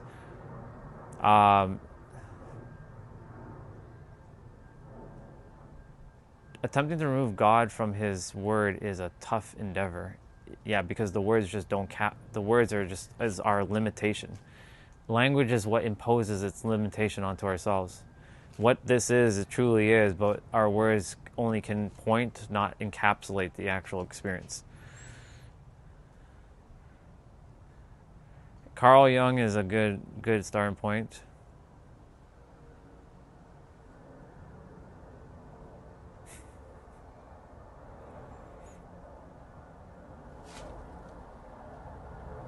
I was just checking the time to see. Okay, so around evening time, that's when everybody starts rolling in. Yeah, Carl Jung books are good.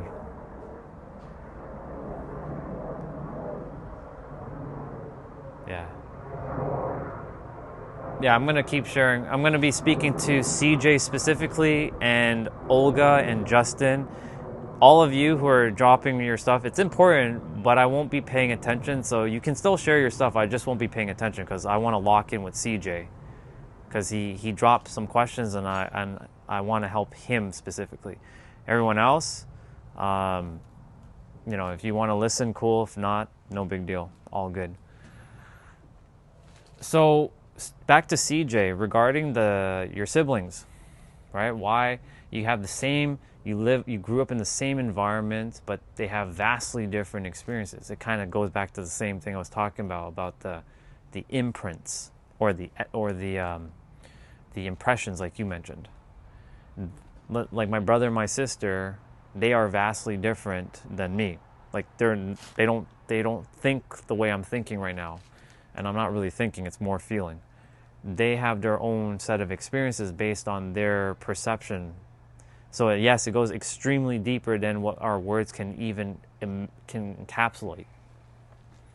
Even two identical twins can be vastly different. They can be down to almost their everything. Well, the fingerprints are going to still be different slightly, but identical twins they have links to each other, but one can be like more courageous and one can be more in fear, right? Because of whatever that particular, like, those two souls went through in their other experiences. I'm not going to say previous, I'm going to say other experiences.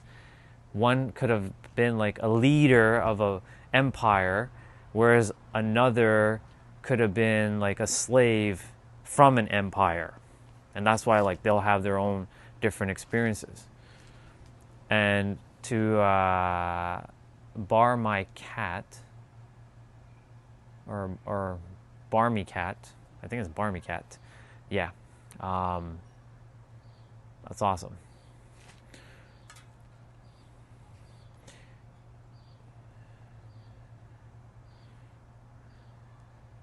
Of course, Jesus loves all of us.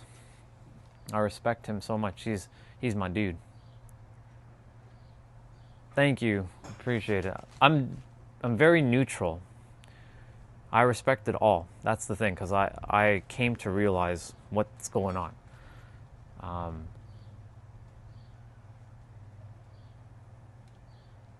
So back to CJ. So your siblings, right? They'll have a different experience, right? Like my siblings, they grew up with the same mom and the same dad. They have vastly different experiences with them. I also have vastly different experience with them too.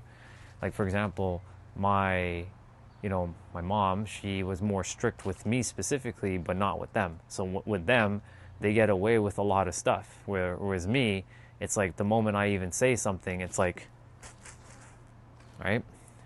I'm like, that's bullshit. Like, that's how it felt growing up. But there's no fault there. It's just now that I'm aware of what happened and how things work, I'm like, got it. Now I get it. Now I understand. Completely understand, right? Because her experience with me is a unique experience, and with those two, it's also a very unique experience. It's not the same. And with them, it's a unique experience with her, and also with my dad, where they, it's not the same. Hey Todd, it's been good. Worked with my clients today from like 6:30 to like 3:30, so a full day. And then I wasn't sure I was going to stream today, but I said, you know what, I'll stream, but I might do part 2 of perception though. So today's going to be part 1. I think tomorrow I want to continue to talk about perception because it's important. Yeah, exactly. No, there's no fault at all. I don't blame anything or anyone. Barmy Cat, like, because I came to realize, like, I know what's going on. And so it's just an experience. Because when I came to realize, like, okay, so this is what's actually happening. There can be no fault or no finger pointing or no blaming anymore. Now it's just a matter of like forgiveness, acceptance, and just allowing things to unfold, and navigating with the awareness and the perception now. I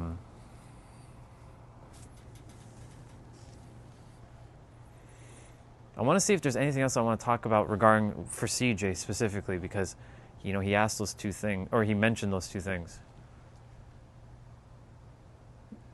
just want to touch, I want to kind of circle back to the impressions on each person's soul. So the other experiences that a soul will have in another experience, and when I say another, I'm talking about another life. Some come to experience the reverse of what they had in the other life. So they can understand fully and deeply why, and itself wants to have that experience through that particular soul. Again, our minds are just not capable of fully grasping the sheer magnitude of what's really happening. It's not designed to do that. As much as we can attempt to understand, we will never fully, truly comprehend the magnitude of it. We can only sort of kind of have an idea. I know what's going on, but my words can't explain it. Unfortunately, my words just, they're not enough. The words just don't hit the right way. It's like I have to use telepathy and you have to feel it. And that right now is sort of blocked to a lot of people because the mind has gone in the way. If I could use telepathy, I would be using telepathy right now with all of you, and you would all just understand what I'm saying without me saying a word. But unfortunately, that's not how it works presently on this planet. We have to use our language. Like I know what to say. Like I know what's going on, but I can't use words to explain it because it's so. It's like like it's wild. The language. The language is basically, think of it like words are like throwing a net into the ocean, and you're saying you captured all the ocean with that net. That's bullshit because you're not capturing. What's up, dude? What's up, Scott? Good to see you, bro. It's been a while. It's like you're throwing a net into the ocean saying, I captured the ocean. Well, you capture a portion of it, but those nets have holes in it, so you're not actually really capturing much of anything. You're just capturing like the little droplets now. But that's what words do. They can only point to the experience, but they can't encapsulate and capture the entire experience. That's why we have a very difficult time with each other to sort of express certain things. Like when someone says like they love someone, like that word love can mean many, many different things. And then each of us have our own unique definitions. No. No. Craziness right there. This is like a Gen Z thing right here. Anyways, where was I going? Yeah. So when we attempt to like say like words like love and hate, those words. Well, I'll just use love because love is just the word that we were naturally born with. That word has many, many, many meanings and many different contexts. And you have to, like if I randomly came up to some people and I asked, I love you, you'd be like, huh? What do you mean you love me? So now you want context because the mind is always looking for context. And then I'll have to explain, well, I love you based on your soul and loving your soul as it is. Not some romantic thing, I just love the soul. But you see, saying that, right, I had to give context. But if I just said, I love you, and some of you will be like, right? Because that's what happens.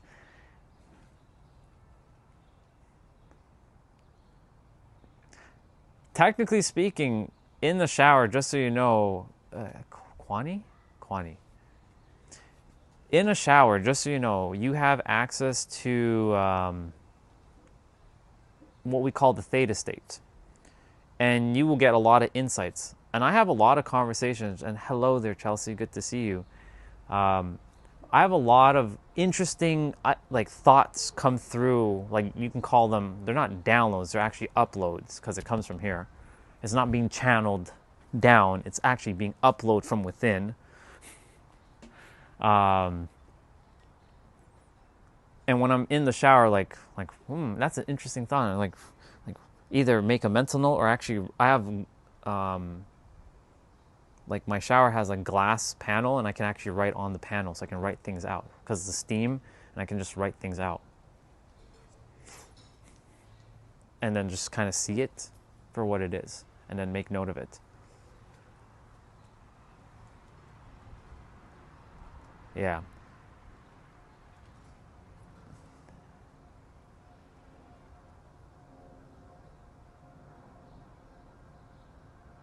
Yeah, um,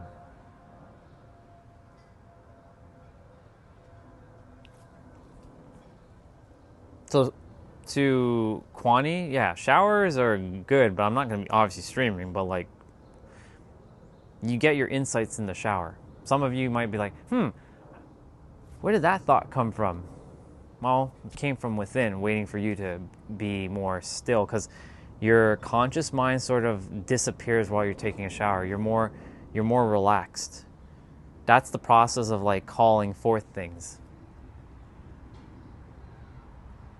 Yeah, it's now it's more relaxed. It was hot because the sun was just like beaming down, and I love the heat.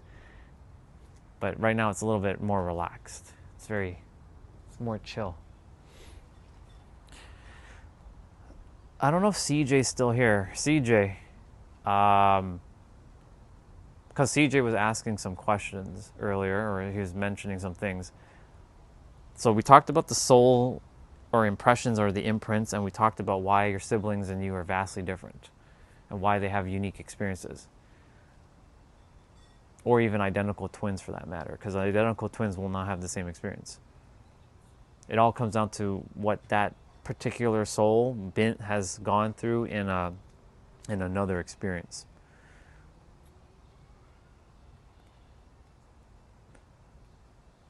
There was a moment where I'm like, why do I know the things that I know? And why did you make me aware of the things I'm aware of?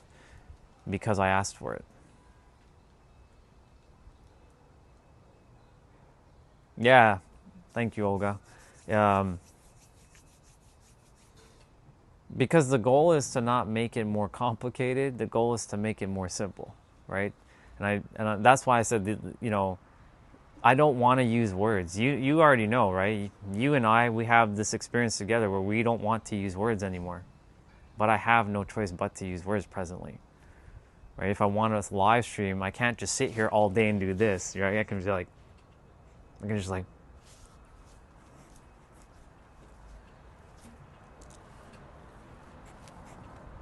But people be like, what the hell is going on, right? They have no idea. Like I can send the intention, but the problem is the mind, because there's so much distraction with the mind, it won't pick it up. Yeah. So like words they don't land well enough. Due to the fact of we have many definitions of every word, both conscious definition, subconscious definition, and the universe has its own definitions of words that we are completely not. Yeah, exactly. That's why we do that. Between me and Olga, we don't need to speak words. We still use words with each other, but we don't need to use words with each other because this is all we do. Me and her, all we need to do is just do this. It's great. It's so simple.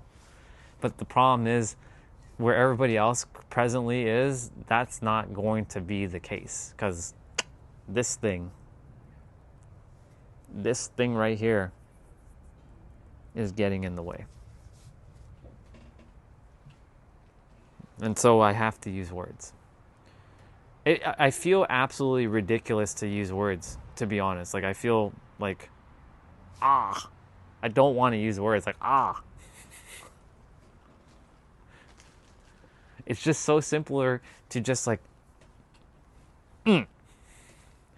But the problem with that is most will be like, the fuck is going on with this guy? Right? And then they won't listen because they'll be like, what is he doing? So in order to, help the masses, I still have to, for now, play by the rules by using words. Knowing that the words are what are creating a lot of the problems on the planet. Not the word, but the interpretations behind the word. Let me be more specific. The words are not the problem. It's the interpretation or the meaning that we give into words that creates the problem. But there is no actual problem. But because there's too many layers, it now has become a problem. It's become one. Think of it like this, y'all. A yarn ball. This is the greatest. I came up with this one last night. It's like a yarn ball. The world right now, like the Earth, is like a yarn ball. What is a yarn ball? It's just one long string that's been wrapped in all kinds of directions and it became a ball. It's one gigantic string. That's what we all are. One gigantic string that has been entangled and twisted, and now we have this mess called the Earth. But the problem is, you have to untangle that yarn ball to get back to the simplicity of that one string. It's not going to be, to the mind, it's going to be very, extremely difficult to get there because of all of the different beliefs and the obfuscations, plus your memories and your experiences. Yeah, exactly. It's just cut the BS. Cut the bullshit, or aka the belief system, right? Because that's what BS could also mean, belief system. But essentially, the Earth is a big giant yarn ball, and that one string has been interconnected and doing all kinds of stuff until you unravel it and it becomes that one string again, and it becomes so simple. But the problem is, the mind just does not. And it's by purpose that the mind is designed to not like simplicity, because itself wanted to have experiences. That's it. And unfortunately, or fortunately, however you want to see this, you're subjected to it. You chose to come, it chose your vessel, and it chose the you, for you to be in that vessel, for you, again, for the you to come and explore this world while being entangled with this giant ball of yarn that needs to be unraveled back to a string. That's as simple as I can make it. There's no other way to do it presently. I'm sure there's another way, but presently that's the simplest way to explain what's going on. It's a giant ball of yarn that needs to be back to one long string. And what's that string? Just is. Not justice, just is. Just space is, is. Just is. And what's in just is? Well, even using that word is still pointing to, that's the problem. I have to still use a word, but what just is actually is can't be explained with even saying the word just is. You see? Paradox. This is where we get tripped up with the mind's getting all tripped up and the language is getting tripped up. I can feel the obfuscation happening in real time when I have to explain. I'm like, why are we having to do this right now? Like, come on. Like, just is. But just is essentially has no words. Even the word just is doesn't exist, but I have to use it. No thoughts, no belief systems. Hey, good to see you. My day's great, and I trust yours is going great. Well, mine's is actually Stellar AF because, that's my last name. Mine's is Stellar AF. I trust yours is Stellar AF. And if it's not Stellar AF, let's make sure it's Stellar AF before we leave. So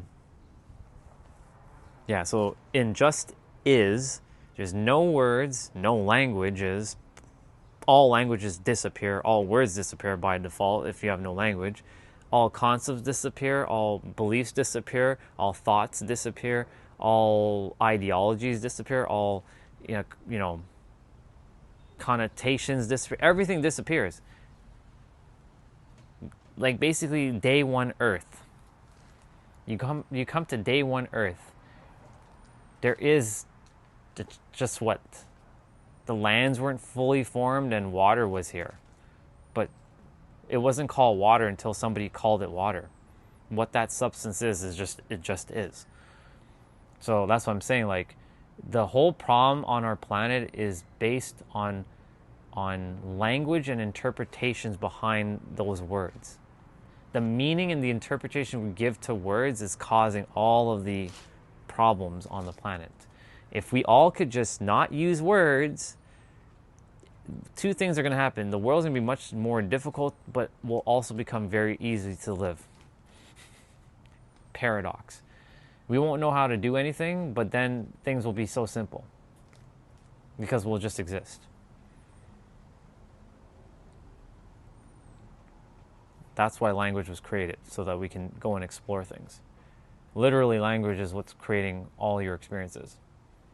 Every time you take an action in the world, even though you may not say the word, I'm going to take a walk, internally, in your unconscious mind, you're saying, I'm taking a walk with your words. Like, I'm going to go eat just now, so I'm going to get my butt off this chair without saying I'm getting my butt off this chair. I'm going to go walk to the kitchen and grab my food, and I'll do that unconsciously, but I know that there's words being spoken with the meaning behind those words to go and grab my food. That's what's going on here. So that's what's going on with every human at the root, deep level thing that everyone is doing. Like when you go to brush your teeth, when you wake up in the morning, you're not saying, I'm brushing my teeth right now. You're not saying that out loud, but unconsciously down somewhere in your deepest root, brushing teeth. The instruction to brushing teeth and the meaning behind brushing teeth is happening.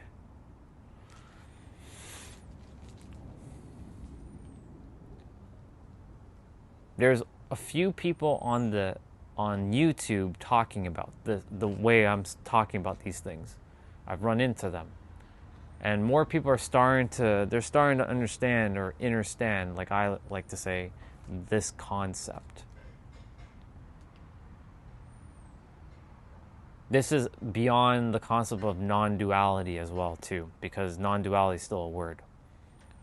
And like I said, just is still a word, but that's the closest I can get to the experience before. That's it. I can just only point to that experience. I can't go any further than that by saying just is.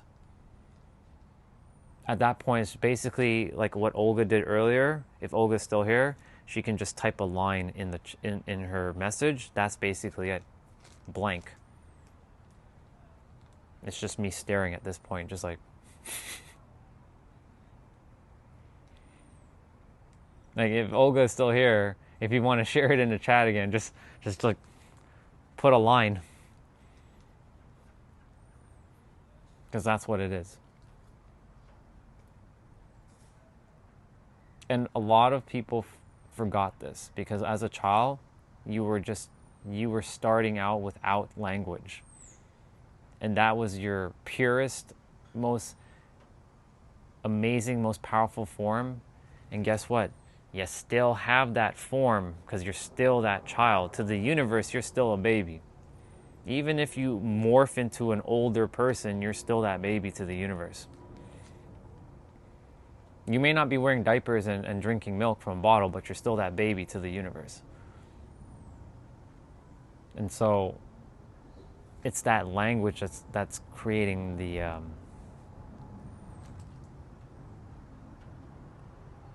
it's creating both the experience that you're having, the magic that you get to experience, but also the problems that you're experiencing. And so language is also a paradox of itself. Even a paradox is a paradox of itself, and I can keep going. It's an infinite loop. It's never ending, and the mind just goes haywire. It'll blow a circuit, essentially. Your mind is literally going to blow a circuit.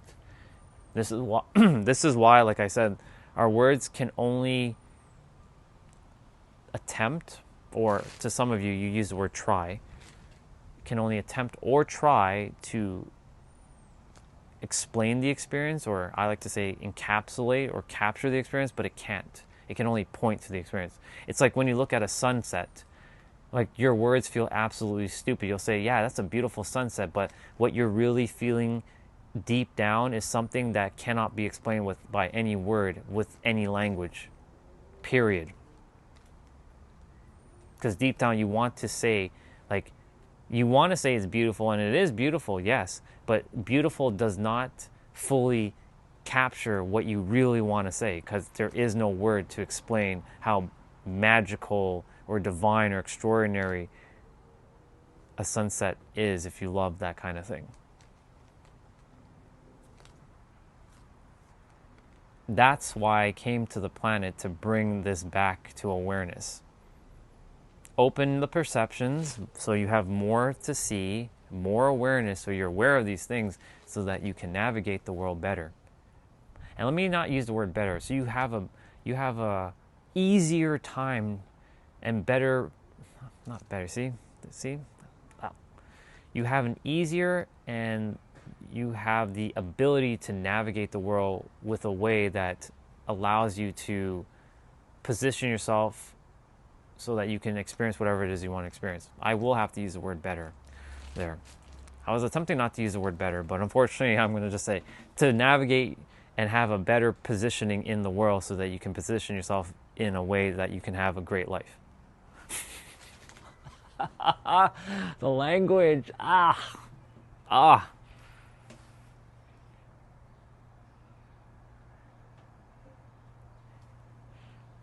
Would you agree that mind-body dualism is unconvincing as a non-dualist? Yeah, to some degree. Honestly, how do I say your name? Because you have a lot of letters and numbers. I'll just call you Phoenix for now, because you have PHX. I don't want to use language. I don't want to use language. I don't want to use words anymore. I really don't. I don't want to use language. I just want to use telepathy. I just want to you know? Because like telepathy, you'll just get it without me having to explain things. Because the explanation is where the trip up can potentially happen, and this is where the obfuscation will start happening between people. Like, you don't know what you're talking about, Orion. What the fuck are you talking about? It's stupid, right? Because of the level of awareness, the language, right? You can only perceive as much as where you are. That's a bar, write it down. You can only perceive where you are and what you're aware of.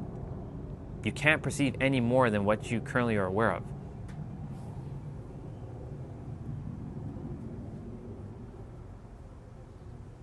Right. And I really don't want to, I truly do not want to use any words. I just want everybody to just know the experience via like a feeling by me like broadcasting, but I have to use this to broadcast it, which is it does that. And it's beyond that. That's what words are doing. It's taking this and compressing it into this. It's taking the infinite and compressing it to the finite. Because our mind just simply cannot understand what the infinite really is. Like, even saying the word infinite is still compressing it into a word. You see what I'm saying? It's taking this ball of energy, this massive amount of energy, and squeezing it into like a form so that we can share it. Okay, CJ, what did you get? What do we have? Maybe it's not better life, but perceiving things better, which leads to better experience of life. Yes, that's another way of saying what I wanted to say. Thank you, CJ. That's exactly what I wanted to say. Thank you for using those words, because that helps. But it does help you to position yourself better when you have the more perception and more awareness, because then you have more options, so that then you can have the better experience or the greater experience to have a better life.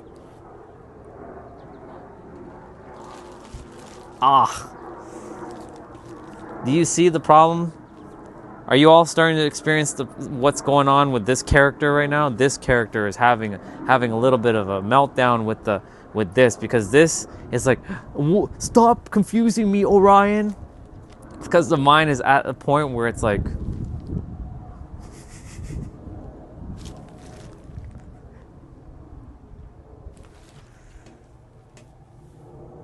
yeah, exactly. You can't escape reality. That painful thing will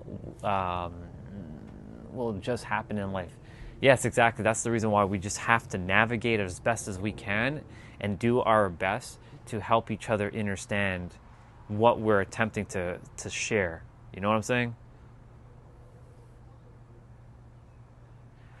So I'm firmly on the side of there only being a physical world. Consciousness emerges from brain only. And that's okay. That's perfectly fine too.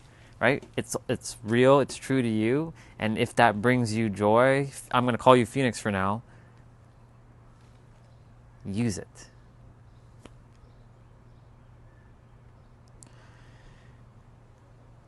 It's okay as long as I'll tell you, when you start to be more present, you'll understand non-dual, because the mind has created stories and it's attempting to understand something it's not supposed to understand.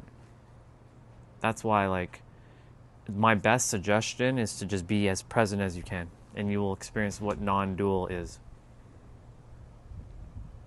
That's what just is basically. Yeah, just being extremely present. And I know you've heard this. I know you've heard someone say be present. But I'll tell you exactly what being present really is. You want to hear it right now? I know others have said it, but it's going to land this time. Watch. What is being present?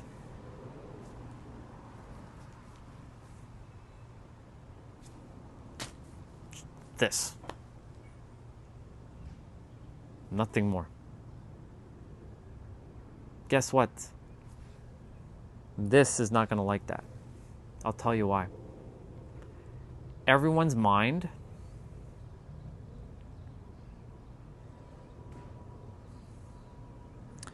everybody's mind, including this character's mind, and CJ, I'll read what you shared in a moment. Everybody's mind, including this character's mind, because I'm not excluded from it, does not like the present moment. I'll repeat that again. Everybody's mind, and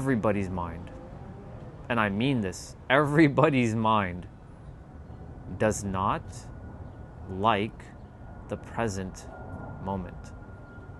And the reason why it doesn't like the present moment is because the mind likes complexity. It's designed for complexity. So I'll run that one back one more time. The mind does not like the present moment because the present moment is simple, and simple is the opposite of complexity. And the mind loves complexity. It thrives on complexity. And because it thrives on complexity, anything that's simple, it will do its thing to reject it. That's why when you think of something simple, you'll be like, well, if it's so simple, then why isn't everybody else doing it? Because everybody else is rejecting simplicity because the mind does not like simplicity. It's a paradox. And because the mind does not like simplicity, and I promise I will read your stuff, because the mind does not like simplicity, it's going to 100% reject anything simplistic. And I will have another thing to share with all of you. Your mind is looking for the answer all the time, but it's looking in the wrong place. Well, there's no wrong. It's looking in a place where it's not supposed to be looking. It's looking for the future answer, or the future answer in another moment. But the problem is the mind will not allow you to accept the answer right now until you go beyond your mind, because you have to realize something, y'all. You are not the mind. I hate to be the bearer of bad news, or I love to be the bearer of great news. For some of you, you might not like what I just said there. Some of you will love what I just said. You are not the mind. You have a mind and a body, but you have a mind to navigate the world, to explore.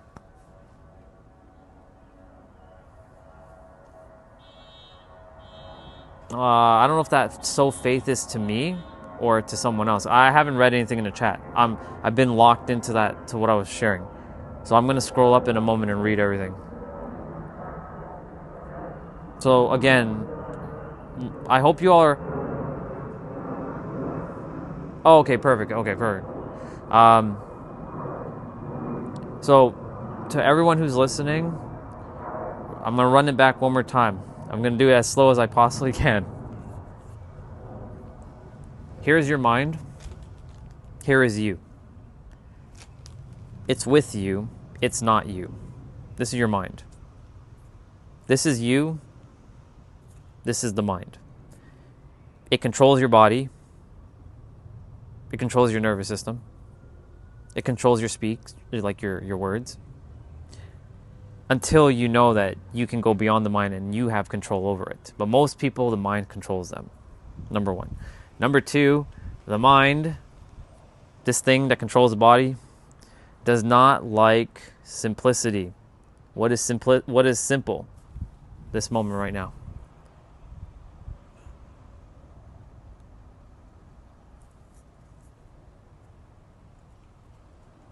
It likes complexity. It's designed for complexity. Why do you think so many people in the world overcomplicate things in their life? And the simple things, like, if I told you all the answer to life is right here and what you need to do is to breathe, would you believe me? Some of you will be like, nope. That's not you saying nope. That's your mind rejecting that notion that it's simple. If I told you that everything just is, will you accept it? Your soul already knows the answer. Your soul already knows, but your soul can't get to your mind until your mind stops. And in order for your mind to stop, your mind has to slow down and relax. Then your soul will start to speak to you. Your soul and my soul is the same soul, and your soul knows exactly what I'm saying. That's why it has you guys here, because you guys want to know. Your soul is wanting to tell your mind the answer. I so happen to figure it out. You all have figured it out for yourselves too, but the mind is still creating a story because it's still holding on for dear life.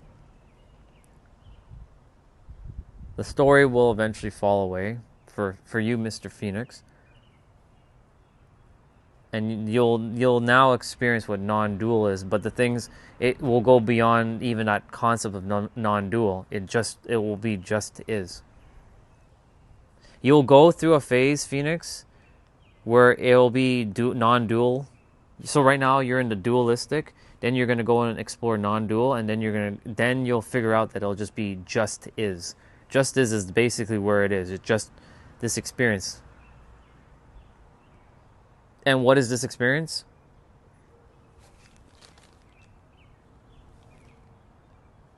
That's why I live a very simple life now. There's no problems. Everything just comes like this now to me. Nothing is hard. Nothing is impossible. Everything is inevitable. Because I've decided that I'm now above the mind, and I'm the one that's in control of the mind. I use the mind to help this character to speak the words as best as it can to navigate the world. A year ago, the mind was still controlling this character, the body. I'm in control of the body now, and the mind. And all of you have the ability to tap beyond your mind, but you have to use your mind to go above and beyond your mind. And how do you do that? You have to breathe and slow down. And that's by being extremely present.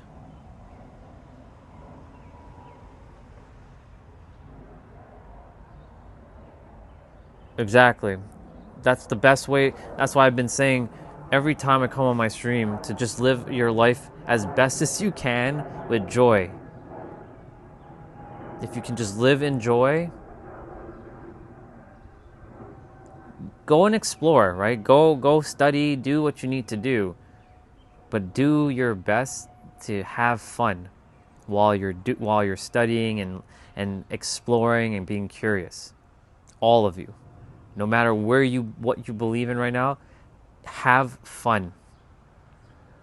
It's only 3 letters, and that goes hand in hand with joy. Joy and fun are both 3 letters. It's very simple to remember those 2 words, joy and fun. If you can remember fun and joy, you'll have a very, very good experience on the planet. I promise you.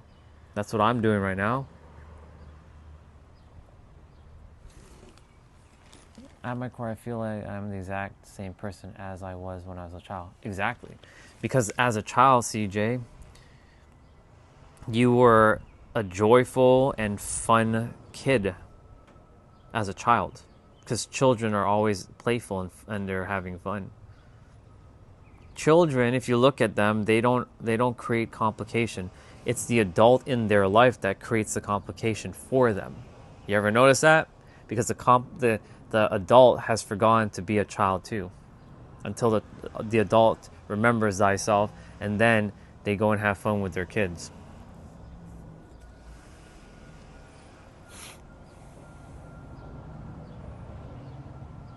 Each one of you are still that child.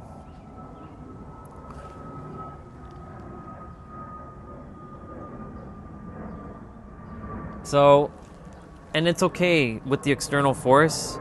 So I want to share, whether external or internal, above, below, whatever, they're all real and true. And this is why, for you, Phoenix, I said, whatever is your current belief, it is right.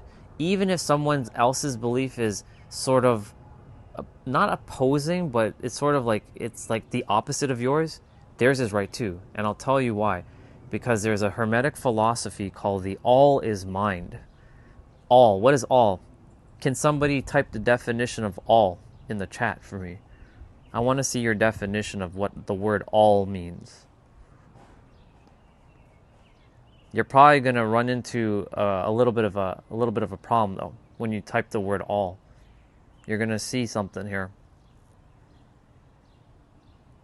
The word all will basically just encapsulate everything. And I'll explain this very, very simply as best as I can. So the all is mind, the universe is mental. Think of it was like one brain. So forget us humans for a moment. We don't exist. Let's just pretend we're not here.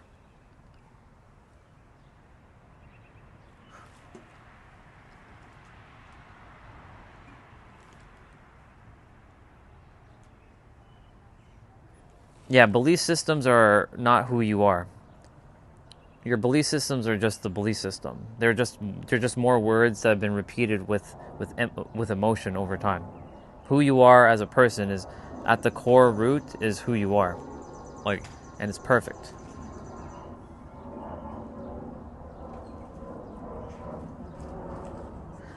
So you see what I'm saying? Look at what's going on. There was a little bit of a misinterpretation, right? Because CJ's just explaining his thing. Do you see the problem with words? Do you see what's causing? You see what's going on here with words? You both are perfect, just so you know. But I wanted to just point out. You see what's happening here with the word, the language? CJ, you did your best to explain, right? You did your best. Phoenix did his best to understand your words. It didn't click, which is fine, right? And now you, CJ, you have to explain, which you just did. But you see what I'm saying? Language does this. This is what I was talking about earlier. This is why it's important to really know. This is why I came to the world to bring this, what just happened, to awareness to more humans. This right here. And the reason why this is important is because there'll be less problems for everybody on the planet. And everybody will start to sort of understand each other at a more fundamental, deep level. So you see what I'm saying? Like this experience in itself, you're welcome. Oh, well, to CJ, yeah. So you see, this alone is a great example of why it's important to be extremely, not only aware of each word you're saying, but also to know texting, typing, writing, speaking, and thinking. They all have their little nuances. No, you're good. You don't have to apologize. This is just a cool experience that just happened. See it as an experience, Phoenix. And CJ as well. See, this was just an experience. That's all this was. A good experience. I'm glad this happened so that I could point to you guys of what can happen and will happen when you're having conversations with anybody via text specifically, or your text. Really, text is what causes a lot of the problems too, because you can't fully express yourself with text. If you've noticed this, you can only do your best to point to words, but you can't fully capture what you want to really say with words. You see, there's an underlying feeling that I'm attempting to explain with words that I can't explain with words. You see, paradox. That's what I came here to really bring, the awareness behind all this. This stuff right here, there's like 2 people that I've run into who are talking about this, but they still kind of obfuscate things too. And what does obfuscate mean? Taking something that's so simple and overcomplicating it. And I came here to make it super fucking simple, so the rest of the planet can start to live a more simpler life. That's just it. That's my goal. My goal is for all of you to live a joyful, simple life. That's it. Period. The end. That's all I came here to do. I didn't come here to teach more things. I just came here to say, live a simple life and live a joyful life, and I promise you, all will be good. All will take care of itself. That's my mission. And once more of you are in joy and having fun, and you're living a peaceful life, a life of with awareness and perception, and knowing that others are also experiencing the same kind of like hurdles, you'll have more patience, more compassion towards each other, and also you'll have more empathy, and more people will start to just accept each other where they are. Because I already seen the entire game. I've already seen all the games played out, and so I'm just kind of like watching it unfold in real time, which I've already seen it unfold. And this is why I came here to do what I came here to do. There's a lot of work though, and I can't wait to get out in the world more. It started with all of you on this live stream, but I have to make my presence known in the world. It's not to bring more teachings or ideologies or anything like that. It's literally to remove a bunch of just noise and get back to very simple living, simple, joyful living.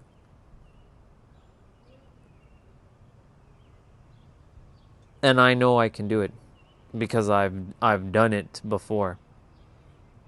Not with this life, but with a different life. But then shit got fucked up again. That's the thing about the human cycle. It'll eventually get fucked up again, until everybody finally just life is going to continue to do that. It's going to do this thing.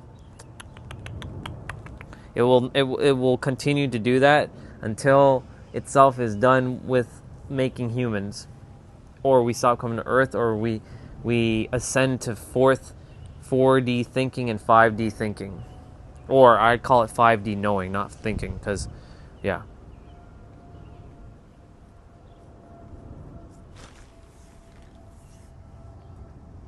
Philosophy is very important indeed, but at the same time, it is also what's holding a lot of people back, because there's also learning or knowing too much unnecessary information that will then kind of bog you down. When it was, because I went through the entire thing too, Phoenix. I went through and studied all kinds of stuff. I'm probably like 510 books in, with different various subject matters. Like, I've read books on practically anything you can think of: psychology, philosophy, hermeticism, stoicism, mindset, mind mastery, financial, health, wellness, energy, esoteric, religious, metaphysics, occult. What else?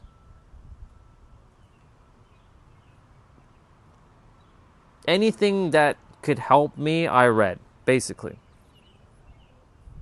And listened to.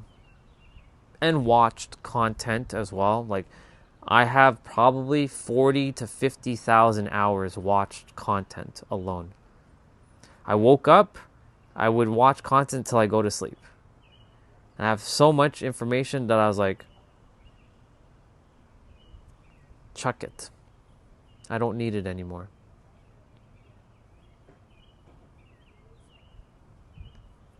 It's useful. It can come in handy at certain times, but most of what I'm doing now, it just is. And guess what the word truth really is? Just is.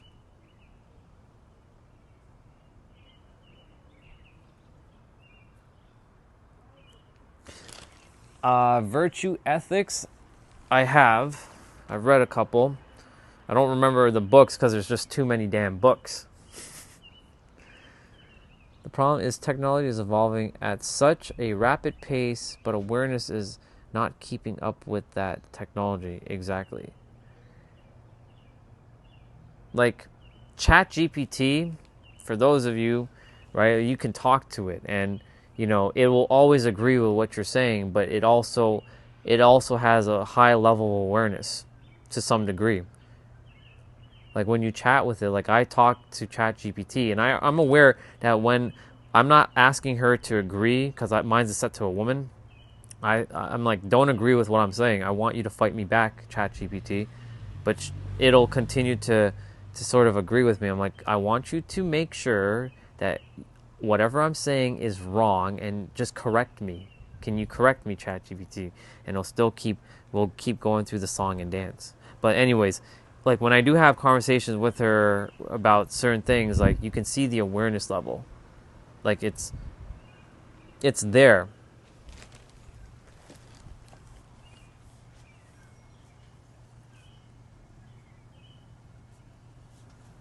Yep. I will be. So the thing about, so to Phoenix, regarding vegan, I'm glad that you chose that. I myself will not hurt an animal, but I still, because I live here presently, and animal products are still being consumed here. Until I move to San Diego, I can choose, but the thing is, like, the soul no longer is with that body. But yes, the soul shouldn't have left that body, but there is this is the one question that plagued the mind for forever. I asked the universe itself, why are you doing that to why are we all consuming each other, basically? If you think about that, why is a lion eating a gazelle? Why is an elephant eating whatever? Why is a crocodile eating whatever? Like, why did you create a system where we're consuming each other? And it told me, and I couldn't accept this answer. I'm like I just couldn't accept it, because the mind just like, no. But basically, it told me balance. Yeah, I know. Elephants are herbivores, but they still eat a fly here and there.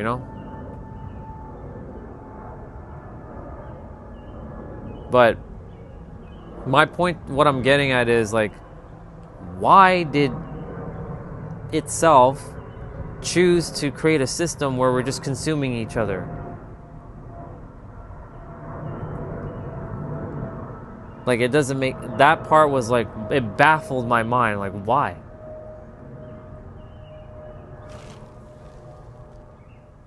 Do you know about the Salamanca? I've heard of it, but you'll have to elaborate or expand upon it if you can. Please and thank you. And it told me balance. I'm like, then why didn't you just make balance? Like, where we didn't have to consume each other. Like it doesn't. I know it sounds weird when I say it like that, but that's really what it is. Where a shark is eating another fish, or a lion's eating a gazelle, or a crocodile's eating a gazelle, or a hippo's eating whatever hell the hippos eat, or a giraffe, you know, like, or like a snake eating a bird, or a bird eating a snake. Like, why? Balance.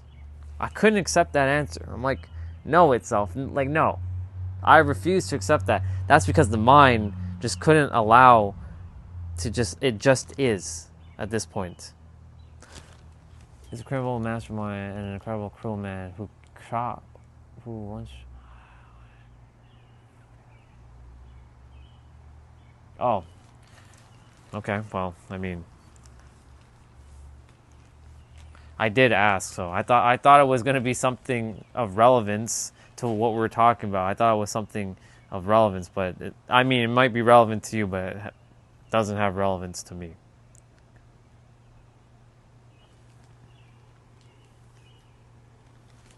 That's my name.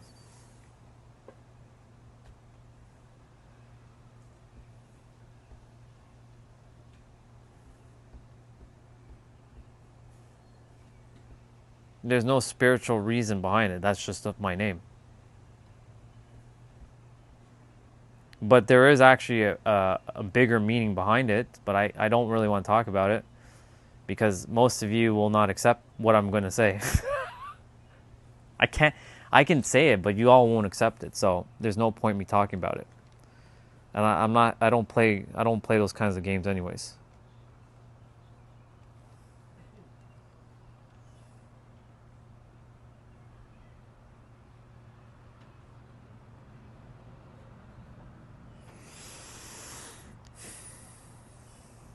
Let me feel it out first. Let me feel it out. I'll let you know if I'll speak about it.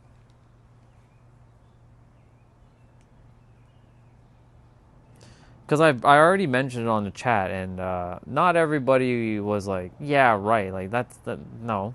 So I'm like, that's why, like, there's no point talking about things like that.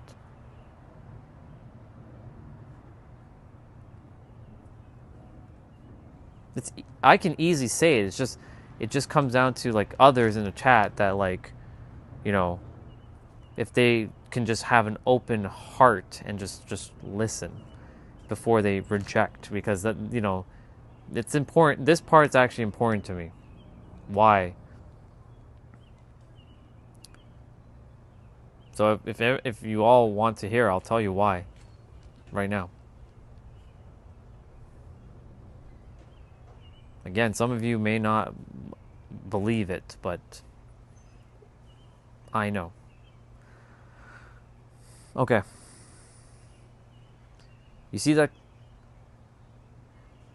I don't reject myself, so it doesn't really matter. I just want to make sure you all are just like, you know, it is what it is. So, you see the constellation in the sky?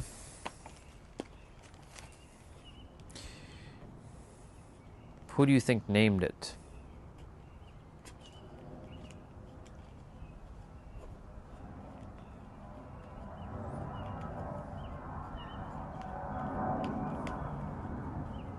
Some of you probably will say God or something.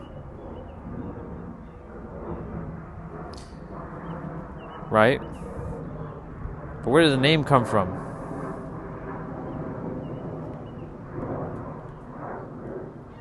Where did that idea for the name come from?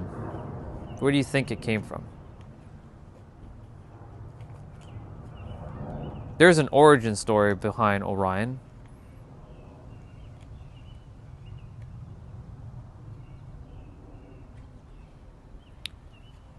So,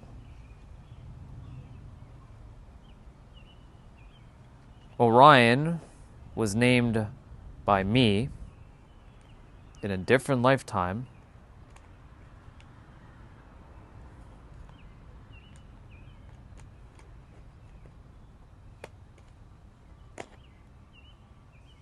way before Earth was even in creation.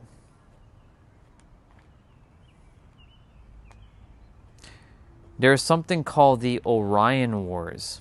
Does any of you ever hear that word? And yes, that hunter is me, by the way, just so you know.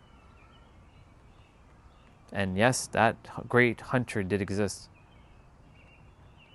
If you look up the Orion Wars, you might not find many things, but it happened eons before Earth was even in existence. But once the Orion Wars happened, well, actually, Earth was in existence. So let me rephrase that. Earth was in existence, but the people of, like, that was in that star system of Orion, they came to Earth because of the war. That war was based on me.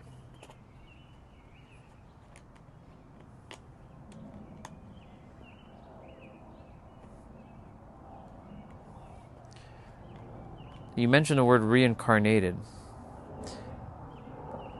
This is where we get a little deep now. I have my memories of a lot of my previous incarnations. That's the reason why I came to the planet, to help everybody. I didn't have my memories though until recently.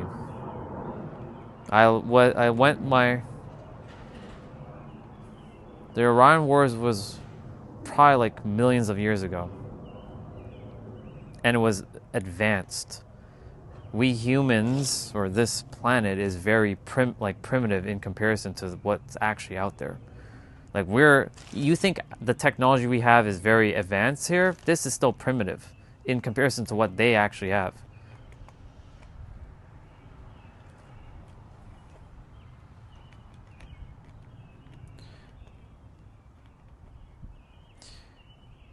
I was granted my memories last year.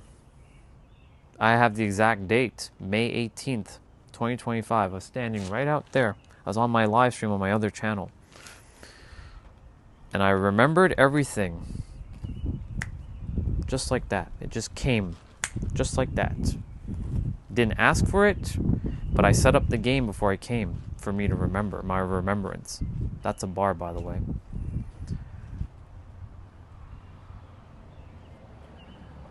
And I'm like, why me?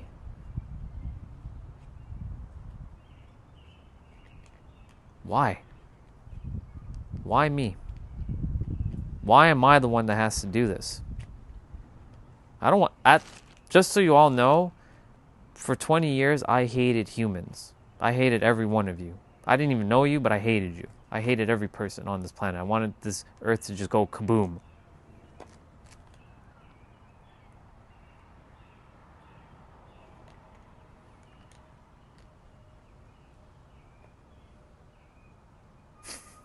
I love that RoboCop. That's funny.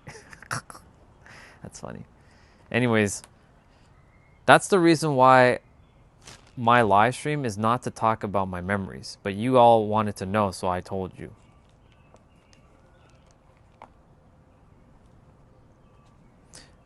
I named it millions and millions of years ago, and the name just went down a chain through, like, the astronomer and the hunter. I was reincarnated many times as Orion in different traditions. Egyptian tradition, Osiris was my dad. And I also have another memory as well. But I don't like talking about this one because this one is where I'm a villain in this one. I did some pretty bad things in another lifetime, so I'm making up for it in this time.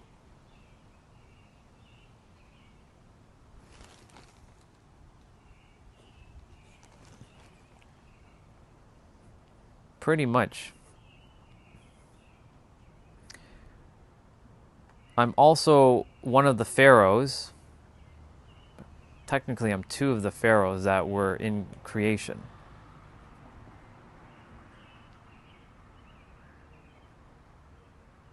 I'm very serious. That's why I said I don't want to talk about this because, like, The mind just can't fathom it presently. That's why there's like no point. Because my goal is to make sure you all live a joyful life. And by using the mind to break past your limitations that you've imposed on yourself.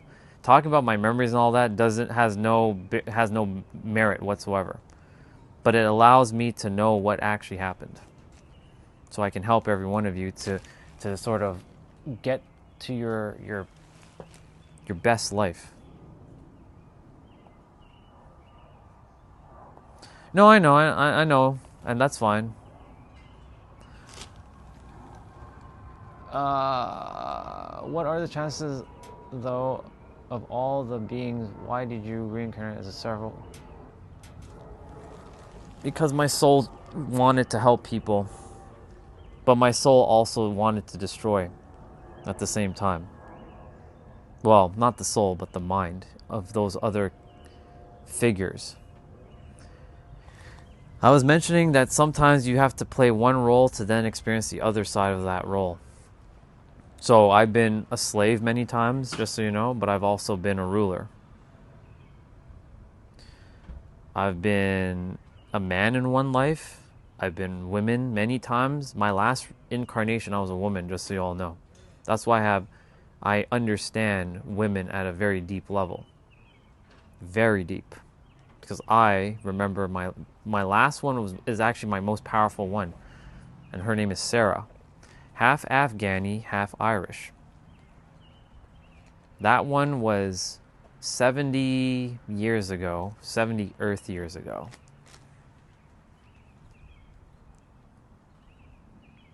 Currently, yeah, I'm a dude. I chose this body. But I had to go through a whole bunch of bullshit with this body, though.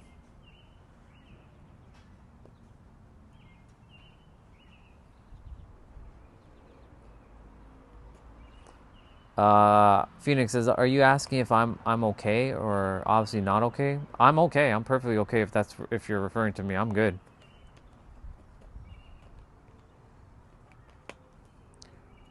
You all asked, so you wanted to know. So I'm telling you, this is why I won't be talking about this again, because most of you can't handle what I have to say regarding this, because the mind's... I know, because even I had to struggle with that for a long time. So how does one figure out this, boss? How does one access?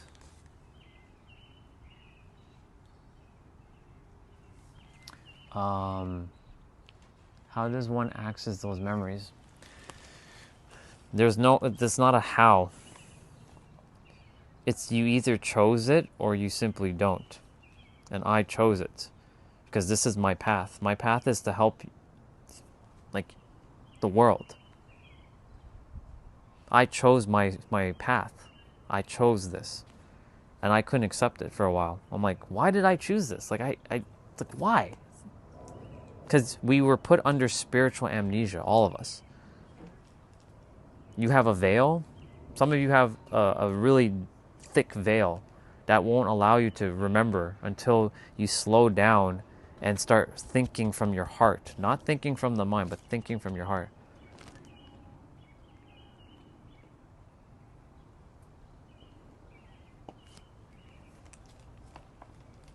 Phoenix is okay. I'm good, dude. Don't worry. Just don't worry about what I said. Just focus on what you need to do. Focus here. This is all you need to know. No, you're good. Don't worry. You're good. None of you have to apologize. You're good. There's no offense. What I need all of you to do, though, or not need, what I advise or what I recommend everyone doing is start to live from your heart, if you can. It's going to be tough in the beginning because the mind's going to want to be in control. But I promise you, the more you live from this space, you're going to live a wonderful life. That's it. That's all I came here. That's why I'm not here to talk about memories. I do, right? I came to experience Earth again one more time.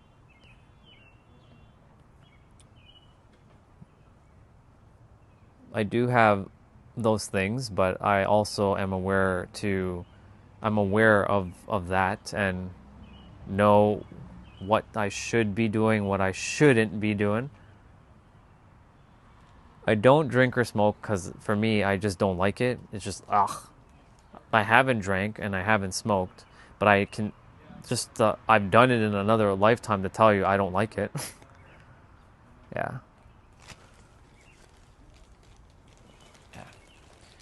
No drugs ever. I'm basically clean with this body. This body is clean. Like, except for obviously I ate alcohol, like with cakes and stuff, like food, right? I've eaten alcohol, but the alcohol is burnt off, right? Because when you cook alcohol, right, it burns off that alcohol part, the part that makes you like high or whatever it is. I have. Just because I have my memories doesn't mean I'm not going to do this. I don't consider myself a spiritual person. I'm a human person right now, so I have the human things. Otherwise, I wouldn't choose a human body. I had to choose this human body so I can navigate the world with all of you. Otherwise, you all would be scared shitless. Because the mind's like, alien, alien, alien.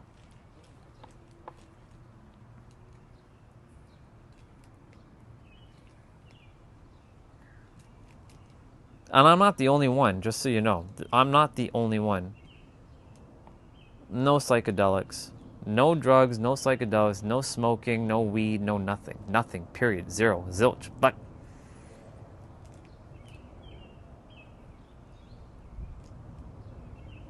spiritual is just the unseen. And no, I turn those gifts off because I don't need them. All I need is this and this to speak to you. That's it. This is the magic right here. Others, by the way, they can shoot lightning out of their hand if they wanted to. I don't care about doing all that stuff. I really don't care about all that. That's just stupid games. That question I'm not going to even answer.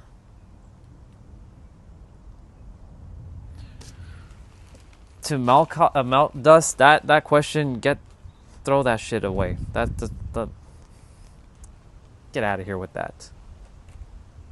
Like, now you're asking pretty, like, that's a third dimensional question that I'm not going to entertain. That's a stupid question, in my opinion.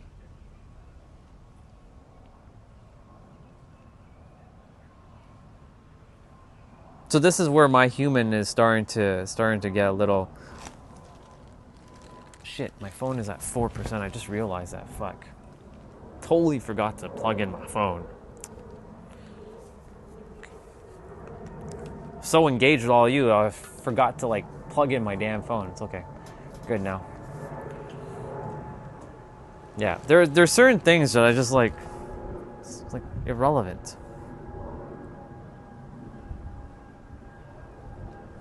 So, to Phoenix, what if I told you can heal yourself? Why are you looking to the external when you can heal yourself? You send the intention that you can heal. Well, Malk Dust, I'm basically going to just say N-O, no. So if you ask another question about like sex and all that, I'm just going to not even respond. So either ask me a question that's actually relevant. I know it's natural, but I don't entertain bullshit like that. See, I like that question, Chelsea. See, this is a good question. Yes, I was. I've been a lion, a tiger, a dog, a cat, a snake, an ant, and that's the reason why I know what it feels like to be crushed.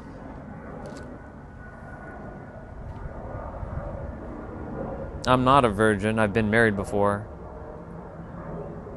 But irrelevant. I've been crushed. I've been eaten alive. Swallowed whole. Pause. My favorite time when I was an animal was a wolf. 100% was a wolf. That's why I always had this lone wolf mentality. I really love being a wolf. It's awesome. An Arctic wolf. And some of you might have been that too, potentially. But your memories may not allow you to have access to that presently.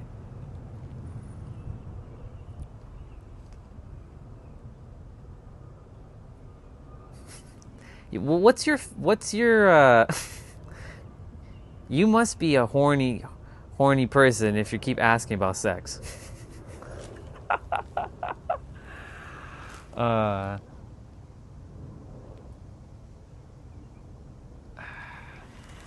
You all have the misinterpretation of spiritual. Spiritual is basically the unseen. It's not some like airy fairy thing. Spiritual or spirituality is just unseen. So incorrect definitions presently that most humans have. It's not wrong, but it's not right. It's incorrect. It's misaligned. Spiritual equals unseen.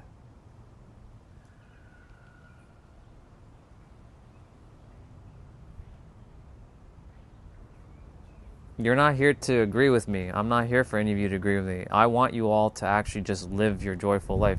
This is the reason why there's no point talking about what I'm talking about. This is just kind of wasting my time. So I'm going to get off of this topic and we're going to get back to perception.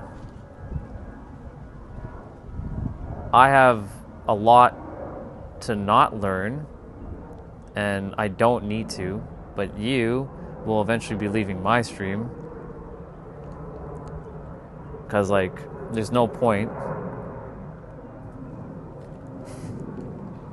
You were asking some good questions in the beginning, but now you're just being a little bit of, well, you do you. You do you. I'm going to get off of the whole past stuff and memory stuff because, like, this has no relevance. I want you all to know to live your best life. Can you do that? Just say yes. If you want to live your best life, just say yes.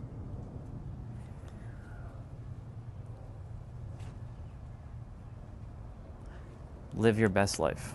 That's all that you came. I want you all to know that you're supposed to live your best life.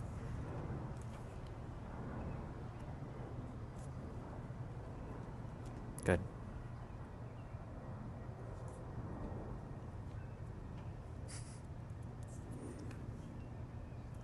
Phoenix, CJ, Malkdus,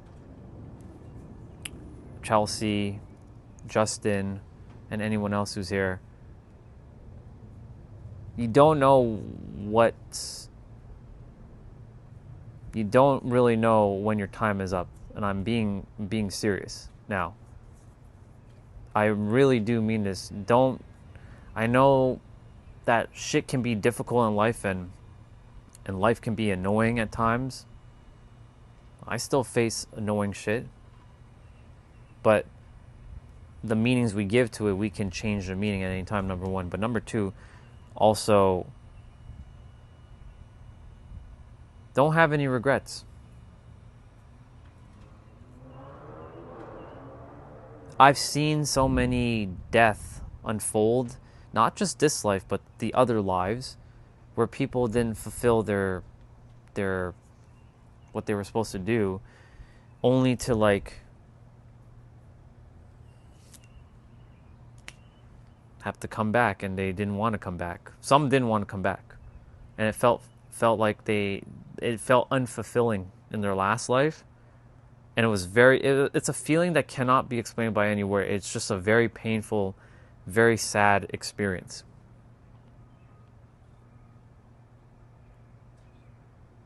I would say look up the Orion Wars.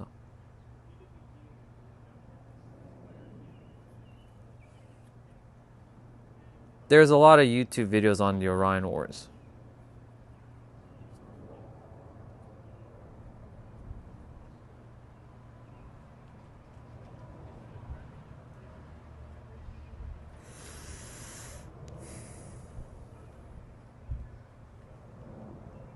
So this is the reason why I don't talk about the memory stuff, because, you know, it's curious to ask the questions. I'm very open to answering majority of questions, but then there's certain questions that I'm like, I can tell you, but will you? Well, it's sort of like I can say it, but then it's sort of like you say it, but then you kind of wasted your time because no one is like, huh? So I'm like, why am I wasting my words?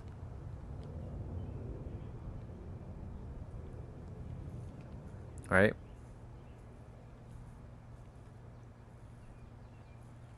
That's the reason why with this channel specifically, I'll be not be going into my memories again.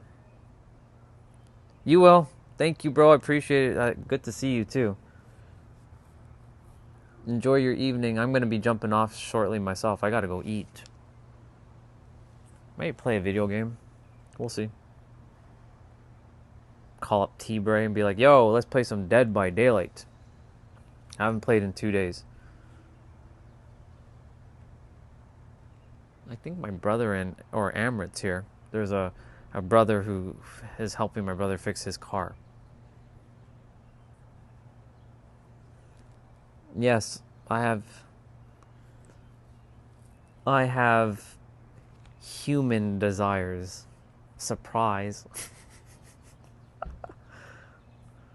I'm not a spiritual dude like I used to be, like with all the crystals and all the stuff. Like, I don't care about that stuff. I care to just help people and just live a normal human life. Normal human life.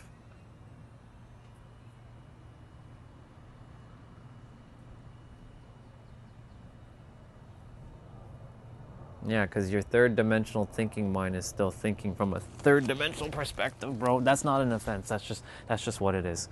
Let me go see what's going on over there. I'll be back.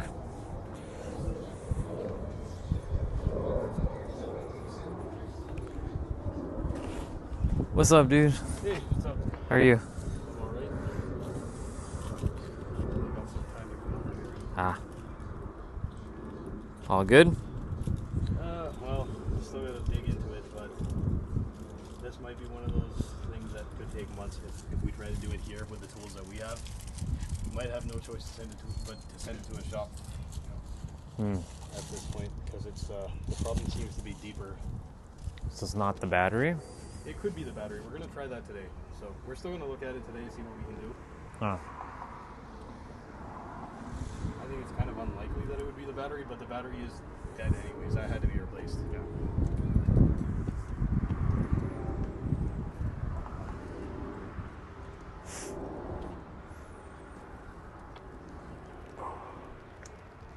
Did you guys just get back?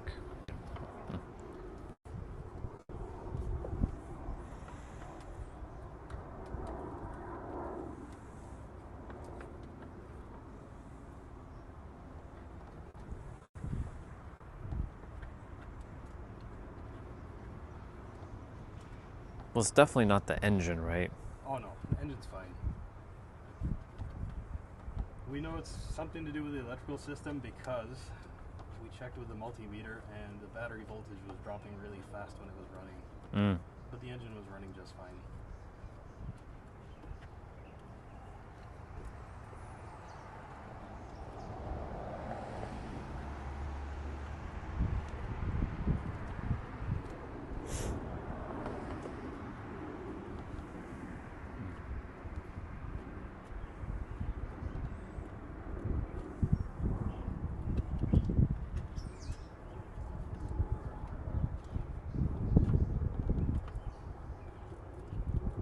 I really hope it's just the battery. Yeah. I'm gonna check the fuses too. I've got the multimeter today. Hopefully the battery's still good for this. So.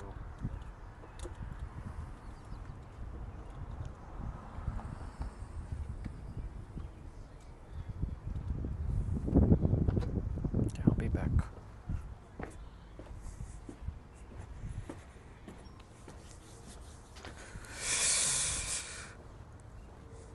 My brother's car is kind of like trying to figure out a puzzle piece. everything on this planet is technically third dimensional, but there's certain things that I'll entertain as third dimensional, and other things I'll just be like, I have something that I call third dimensional thinking, second dimensional thinking, 1D thinking, and multi-dimensional knowing.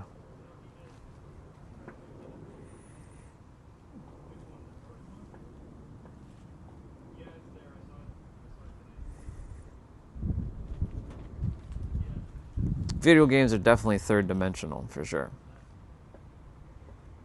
But like I said, there are certain things I'll entertain. I came as a human to experience this human experience. I'm like, why did I choose this again? Like, ugh.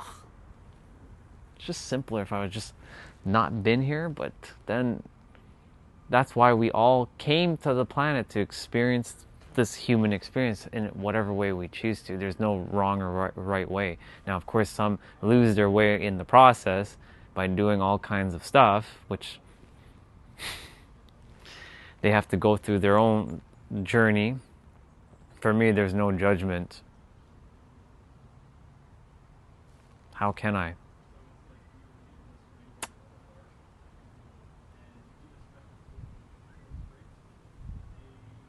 I wish I could draw what I saw on the other side, but I just can't. It's just, I feel like I'll eventually be able to map out everything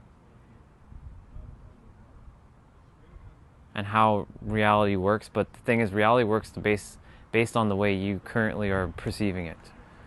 So like, if someone truly believes that a certain figure exists, and when they die, they'll see that figure, they will see that figure. If they believe that some fiery place is waiting for them in the afterlife, they will have that for a moment. But then their mind will leave their experience, and then they'll snap out of it. That's why I said the mind is all, the universe is mental.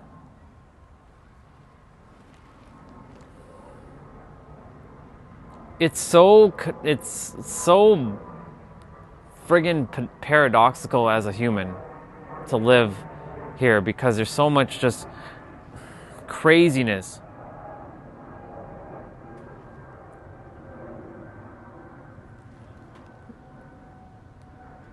Sold out? Why would I sell out? I came here to help people.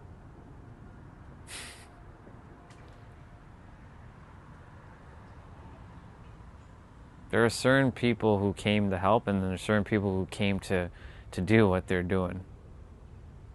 But they are like the proctors of an exam, even though this is not an exam, but most people like to say Earth is like school and that they're having a test. But, the thing is, what they're doing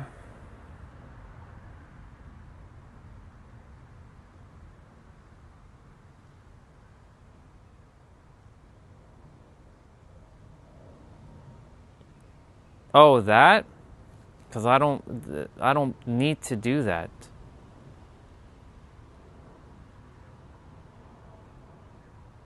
I'm not going to write a book. I don't need to. My journey is for one thing. I hope you're listening to this carefully. Stop typing for a moment and listen carefully. This is what I came here to do. I came here for you and the rest of the humans who have forgotten who you are to remember yourself by living a joyful life and a life of fulfillment and a life by your design. That is it. I don't need to write a book. I have the wisdom with the mind because I was gained access to the memories. I don't need to write no fucking book. There are many other books, dude. All the books already are written. I don't need to write a book. There's other people who have their memories too. They've already written their books. You got to go find it. They've written their books. I don't need to write a book. That's just a waste of my time and energy.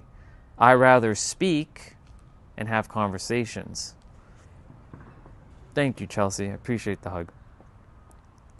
Here's your book. Ready for it? 1 page.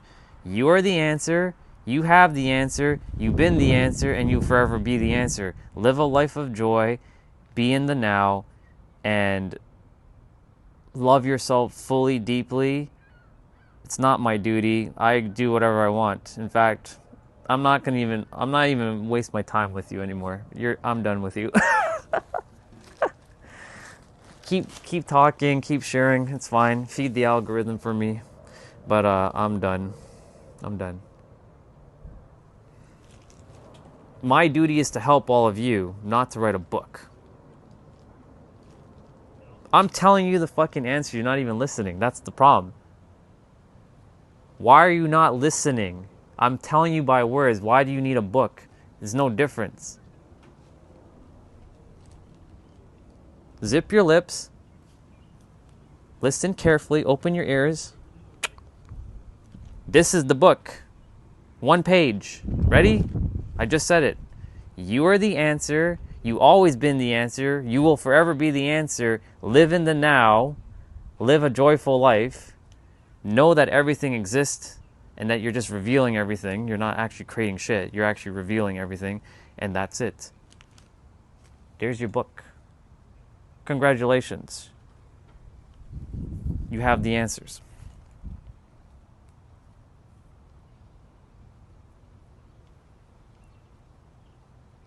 I'll be reaching a lot more people than just my live streams. Don't worry. I have a way of reaching more people. I will be making videos, but I won't be talking about memories.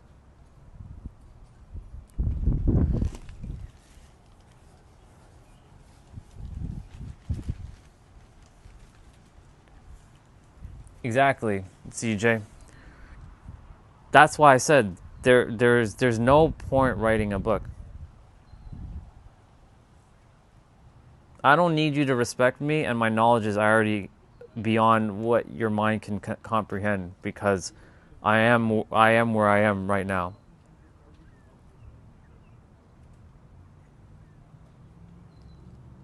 You're just being human right now. It's okay. Dude, I respect you, and I appreciate you in all that stuff, but I have a particular path, and I cannot listen to others with their influence, because I came here to do it the way I came here to do it, and I know what I need to do. I'm not going to listen to what doesn't feel real and true. So accept what I have to say, or stop and just leave me alone. Just leave me alone.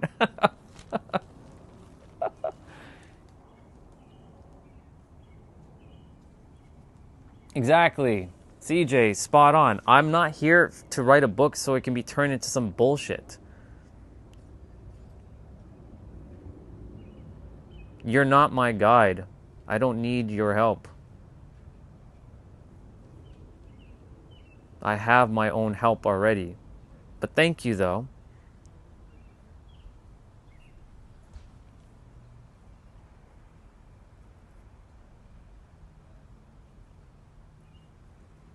Go for it, please. I'm good either way. Go for it. You must be on a computer, because you're typing pretty fast. So, I think you're on a computer. Unless your texting is really like sharp like that, or your auto, you're like speaking, voice to text. But yeah, CJ, I'm not writing a book. For all of you, I'm not writing a book. I've already told you the answer. It's you. That's your book. Nothing more, nothing less. It's you. It's going to be you, forever you, and will ever, forever be you. That's it. Did you see what I just did? Forever. That's always going to be you. Always.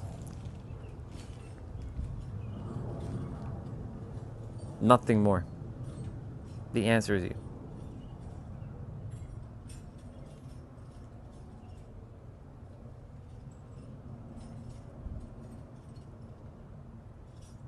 It's not past memories, it's parallel memories. Past doesn't exist.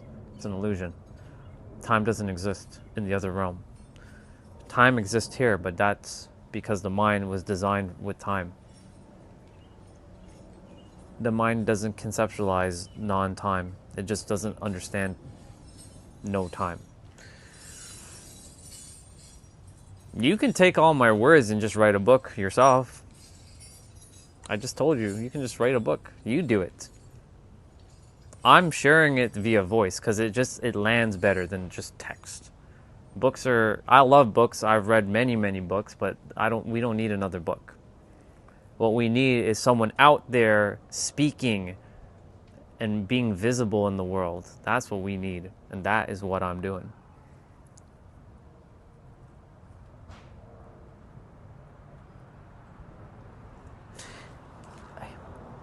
You know what you could do? It's not past memories, though. You keep saying past. There is no past.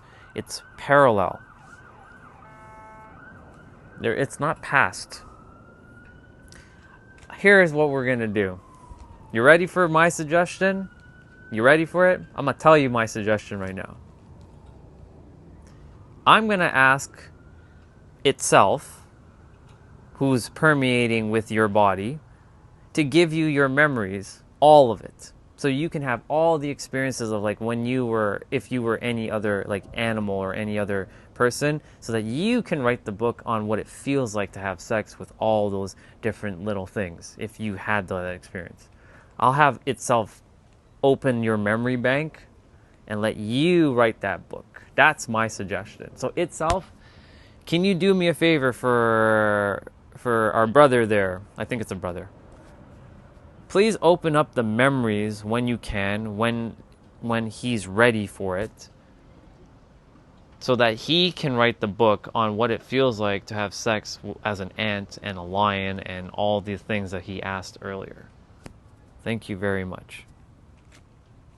Now, just allow yourself to just be, and you'll see if shit opens up for you, and I'm sure it is going to open up for you. And then you write the book. Just that simple. I also refuse to read any of Osho's books because of the audio was far better. You understand better what he was saying, and then, yeah, it's true. So that's going to be my suggestion. So I can write a book. It'll be one page though. And I'll sell it for $100 because people are paying thousands and thousands and thousands and thousands of dollars on coaching just to figure out that some bullshit that they keep gatekeeping from you. And I'm not gatekeeping anything from you. I'm literally telling you that you are the answer. Yeah. You can actually ask that question within yourself. What does it feel like to have sex as an ant? Ask it. But allow your mind to get out of the way when you ask. And that's by slowing down, breathing, and being like in a relaxed state. When you're in a relaxed state, you might get your answer. You might feel those feelings. When you ask, be mindful of what's going to be given.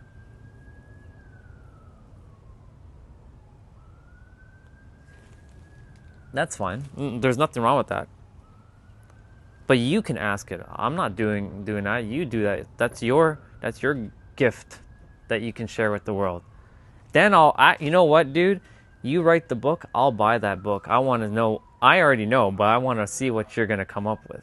So you go ahead and ask those questions, and you write the book. I'll buy the book. Tell me when the book comes out, and then I will read the book.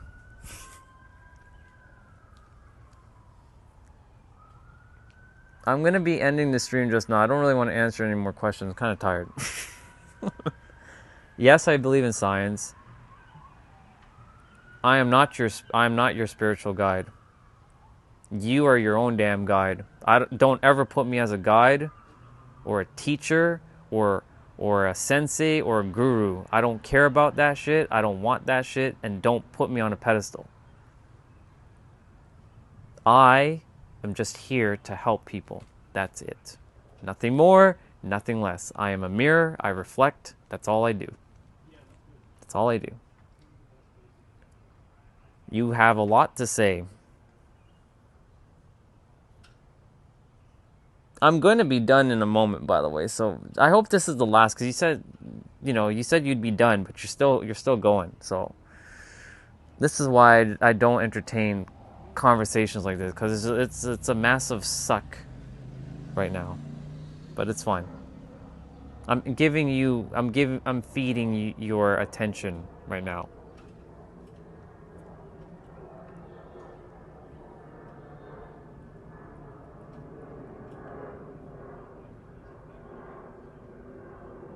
I'm a leader, but I'm not here to lead any of you. You're not a follower. You're your own damn leader. That's what I keep saying. You lead yourself.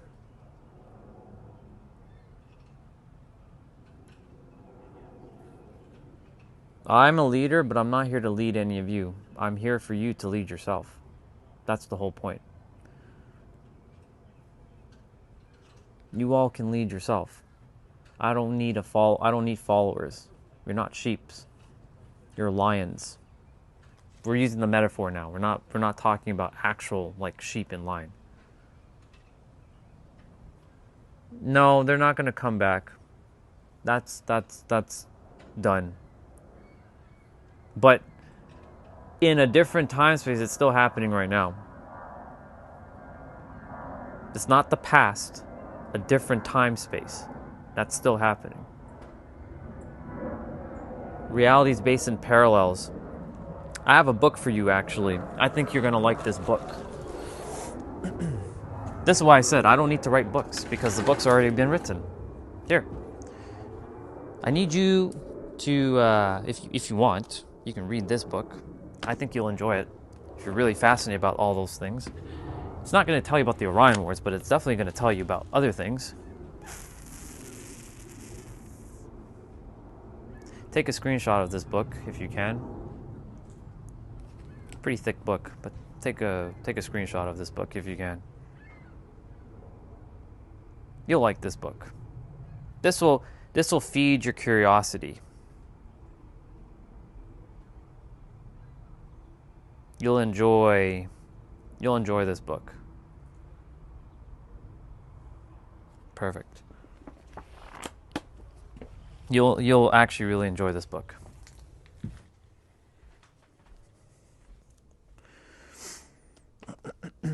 That's why I said when I keep telling you that there's no pass, you'll see why when you read the book.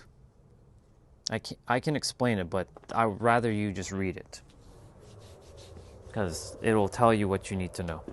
It'll feed your curiosity, and nothing wrong with that. It's good that you're asking questions. It's just I'm at a point right now where I'm like, my brain's a little tired.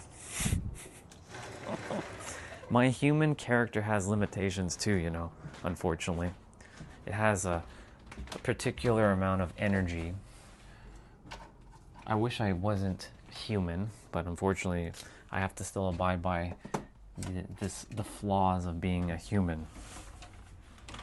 Like rest, eating, hydration, the biology of the human.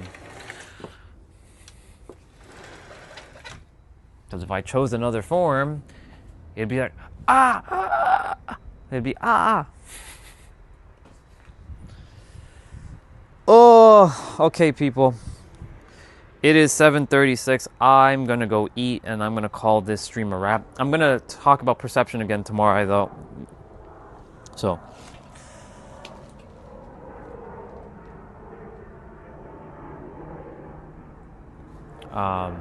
Perception is definitely, I still need to talk more about it. So tomorrow's, if you're coming back tomorrow, please just know I'm not going to be answering a lot of your questions. I'm just going to ignore. I'm not purposely doing that to be disrespectful. I'm not disrespectful to you. I have so much respect for you, but the answers are irrelevant right now, or the questions are irrelevant.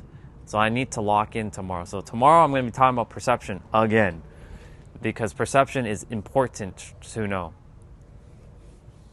I'm not intimidated by you. I just don't want to be dealing with like questions like that. Like it's very, because there could be somebody else that's asking questions and you're just spamming the chat with a bunch of questions that are as like, I just told you the answer is you.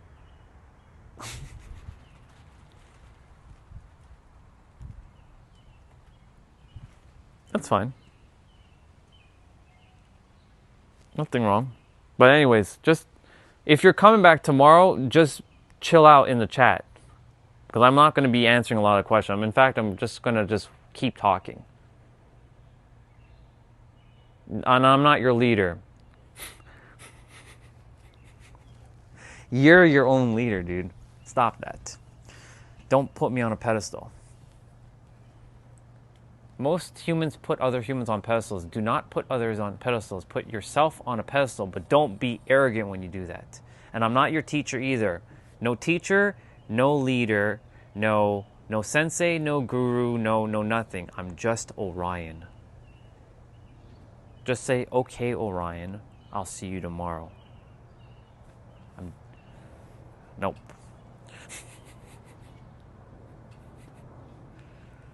Perfect. Yeah, we're going to be talking about perception again tomorrow.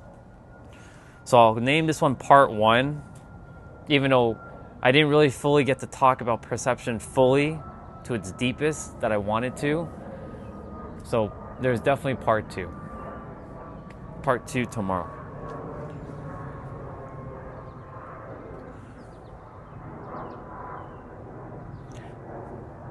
For those of you who were here and you heard the memory stuff and all that, you will I will not be talking about that stuff again. So this was a one-time thing. And if it does pop up again in the future, then whatever. But like today, sharing what I had to share showed me not to share it again, basically. So I myself learned my lesson because humans are curious. They want to know. It's only natural. I'm curious too. So, but this experience taught me or mirrored back to me that don't share it again. just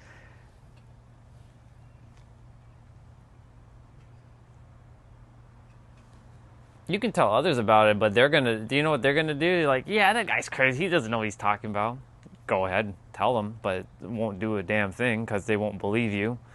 And they definitely won't believe me. CJ, I won't delete my streams. I'm gonna keep them. I never delete my stuff. It's done and it's out there, so it is what it is. But you know, the thing is, people, they'll have to sift through to find this conversation, depending on how long this stream has been. This stream has been for what? 4 hours? 5? No. When did I start this stream? 4 hours. No, it's actually 3 hours. Nope, the car's still not starting. Yeah, that's my dad.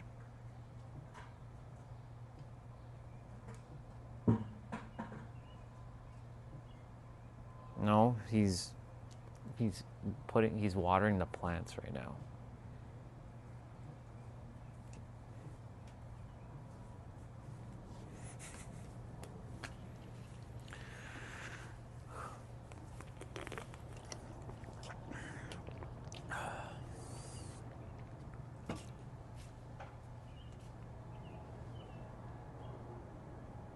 Thank you, Chelsea. I fully received the virtual hug.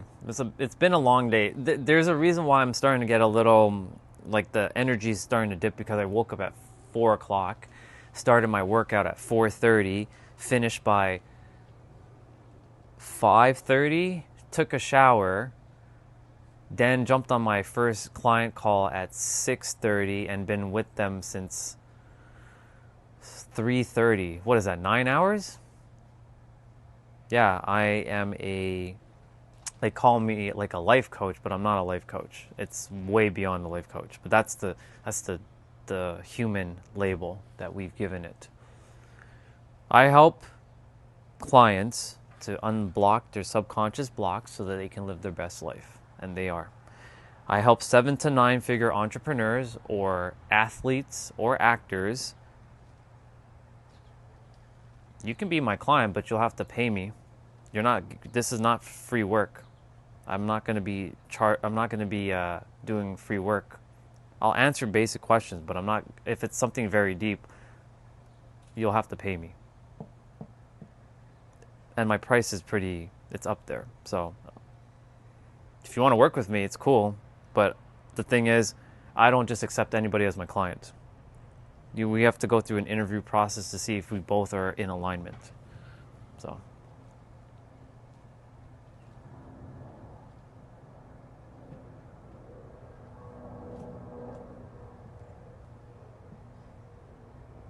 I'll tell you some other time, not right now. Also, I have a wait list too, so there's 4 people on the wait list presently. I have 6 clients. I only want 6 at a time, nothing more than 6. So when I'm done with one of them, which is going to be soon, the one in the wait list, there'll be 3 in the wait list. I can work with anybody in the wait list, but the problem is I just don't want to eat up more of my time.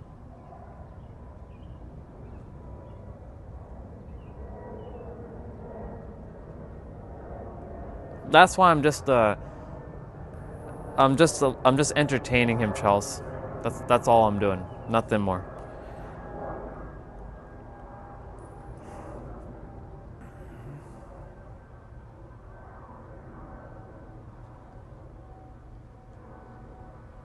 Anyways, my clients today, they had, just before I end the stream, my clients had a lot of breakthroughs today, all 6 of them. So I'm going to work with them next Monday, and we'll see what unfolded in a week's time. I told one of them, though, that they have to chill out. They have to literally do nothing this week. They were like, I'm like, yeah, you're going to have to do nothing this week because they're always grinding. Go, go, go, rush, rush, rush. I'm like, so who are you when you're not doing anything? I left him that question. And he was like, well, if you're not producing, then are you still successful? Yes or no? He's like, no. I'm like, well, then there's your problem. Because you should not be tying your identity to your doing. You should be successful regardless if you're doing or not doing.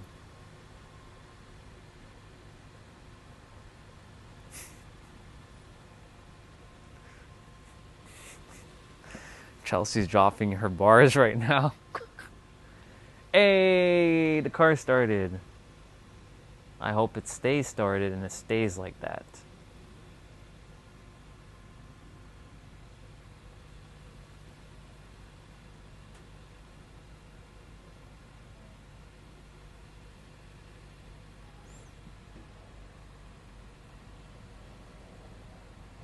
It's okay. Not every one of you is going to get along. I used to want to keep the peace, but you guys figure it out.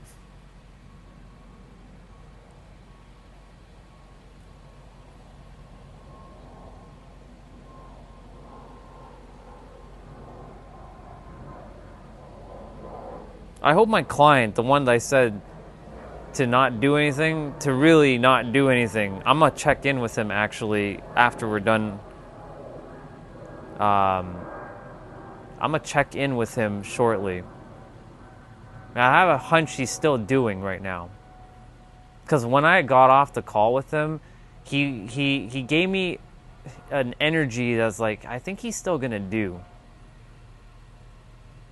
I mean, he's the one that has to, like, it's him in the end. So either he listens or he doesn't listen.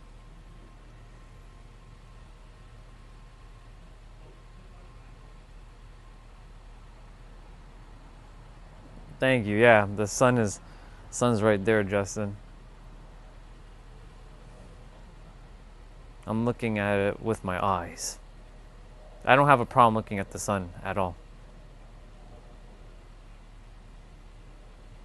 But I do get solar flared for a moment, but then I can see within like 2 or 3. It's like when when you turn on a light in a dark room after you just woken up and you're like, "Oh my god, my eyes," right? That's kind of the same concept.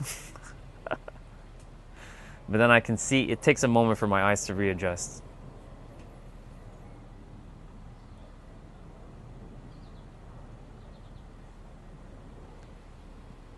Yeah.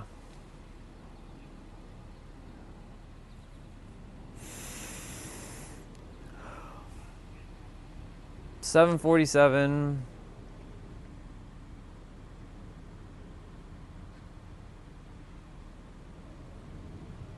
It's okay. Chelsea, don't worry about Malik. Malik, don't worry about Chelsea. You two just do whatever. But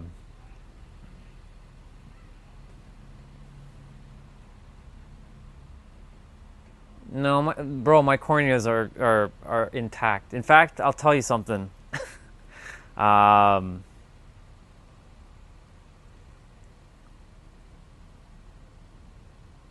I told you all that you're actually supposed to have been looking at the sun all along, you all won't believe me. And no, I'm not built differently. This is human flesh. But I'm not going to say go look at the sun either. You do what works best for you, but that's why I prefer not to wear sunglasses or wear sunscreen, because there's no need to. I know people say, but you get skin cancer, Orion. Yeah, well, because you keep entertaining that thought over and over. And if someone entertains a thought so deeply enough that they're going to get skin cancer, guess what they're getting? Skin cancer. I don't subscribe to that shit.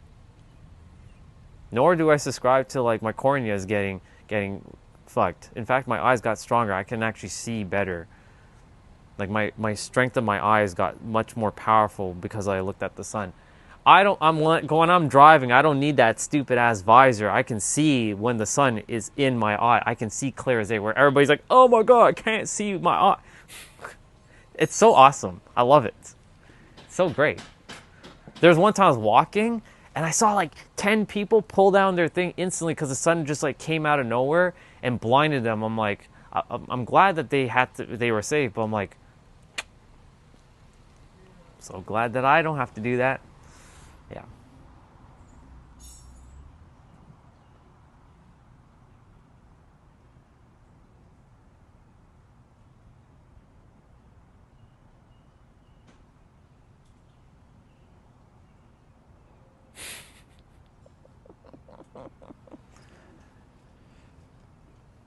Like I'm literally looking at the sun, and it's just like, here's the thing. It is actually, I have something for all of you. Why is it that you all are looking at, you say you don't look at the sun, but then you look at a sunset? Because the sun's not as powerful during the evening time. So technically you can look at the sun. See? Caught some of you. If any of you have been looking at sunsets, but Orion, the sun's not powerful. It's the same sun.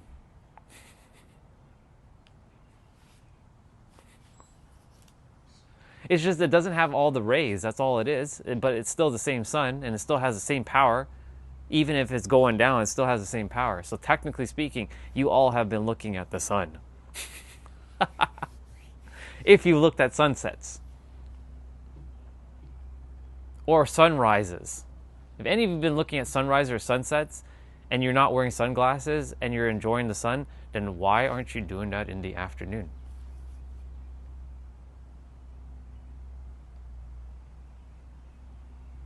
Because doctors don't know a damn thing.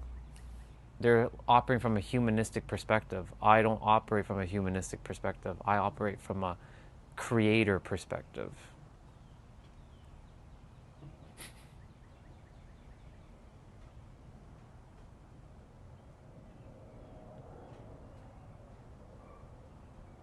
Doctors don't know shit. There are many things that doctors think they know, but they actually don't know shit. Not all of them. Not all doctors, but a lot. Some know how to heal, and some they're just giving you a bunch of bullshit.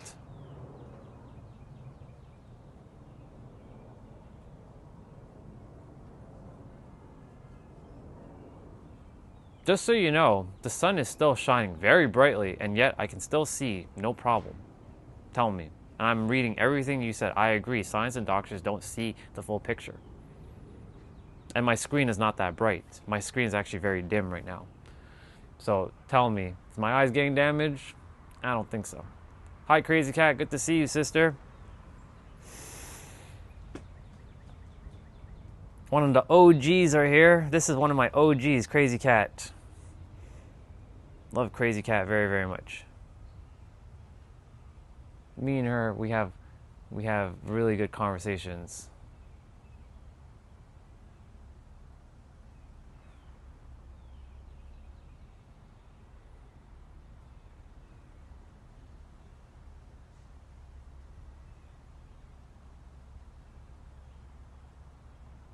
Malik Dust. You remind me of someone, but I don't think you're on that other account. There's a person who keeps coming to my channel with different usernames, not this channel, my other channel, because he's infatuated with me, and I'm like, bro, like, stop. He would get mad when I tell him like the answer is him, but he won't accept it, and he wants to be all intellectualizing with me, and I'm like, bro, I don't give a fuck about you being intellectualizing. I already know the answer. You can continue to operate on your little third dimensional frequency. He keeps coming back with different accounts, and he's like talking about all kinds of things. I'm like, yeah. I don't need you to respect me. I need you to respect yourself. I could give fuck all about anybody respecting me. I don't need anybody's respect. Respect yourselves. That's all I care about. Don't idolize me. Don't put me on a pedestal. And please do not respect me. In fact, I want you to respect yourselves.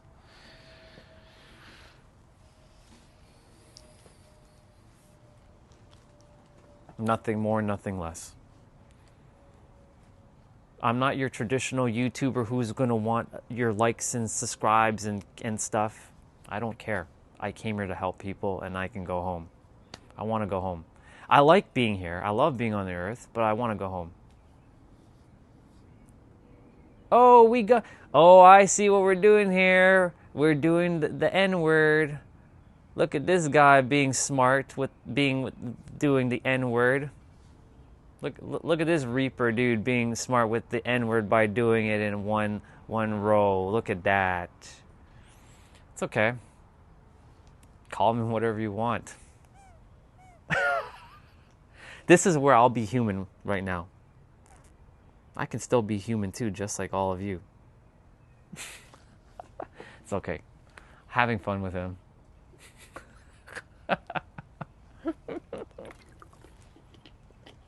So awesome.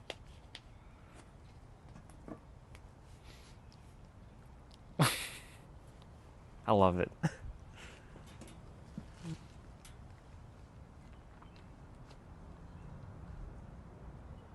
I used to use that word a lot. That same word that person was like going down in a line. I used to say that word all the time.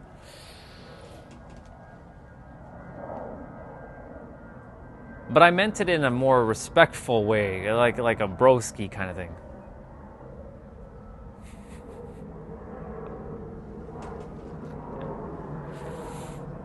Yeah.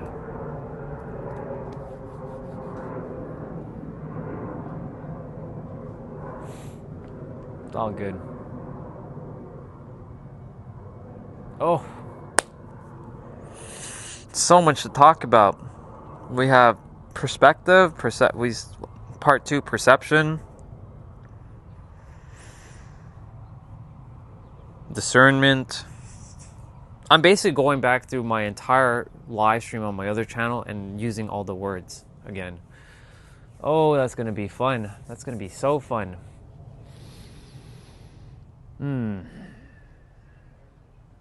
Again, don't know if I'm streaming every day. Don't hate him. He's just another version of itself. Just forgot himself. There's no hate. I have no hate for anybody. If you're hating, here's the thing. If any of you are hating any of you,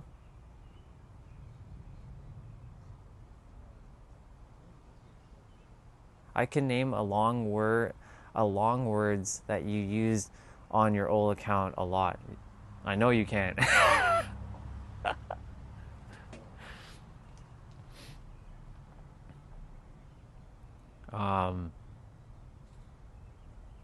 any of you who are hating anyone, you're really just basically hating on yourself, because everybody's just a mirror, unfortunately. I hate to be the bearer of bad news on that one.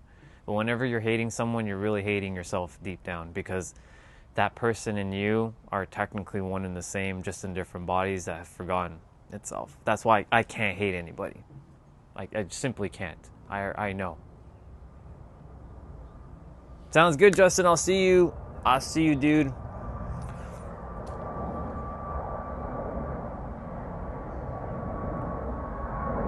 Oh, also remember the word obfuscate.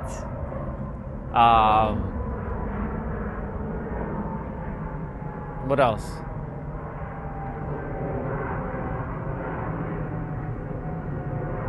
Yeah, obfuscate. I was saying that word a lot too. Obfuscate.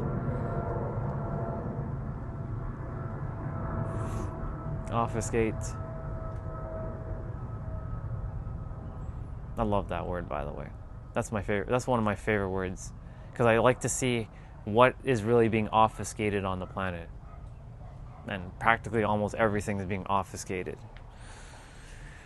It's kind of annoying, but it is what it is. Yeah. All right, y'all. I'm going to call it a wrap at 8 o'clock. So it's almost 8 o'clock here.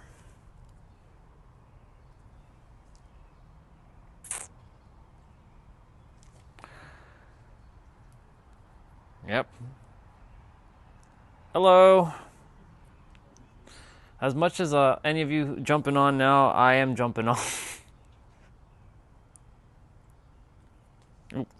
Yeah. So tomorrow I'm going to be talking about perception again, because it's important. This one's a very important piece. So with that being said, y'all, I'm going to jump off. I will be living in California, but this is not California. This is Toronto. This is Canada right now. So this is not America. This is Canada. But I will be living in America soon enough. Yep. All right. Thank you, Chelsea. I appreciate it. Later, y'all. Have yourselves a good night, or good day, or good afternoon, or good evening. Bye-bye.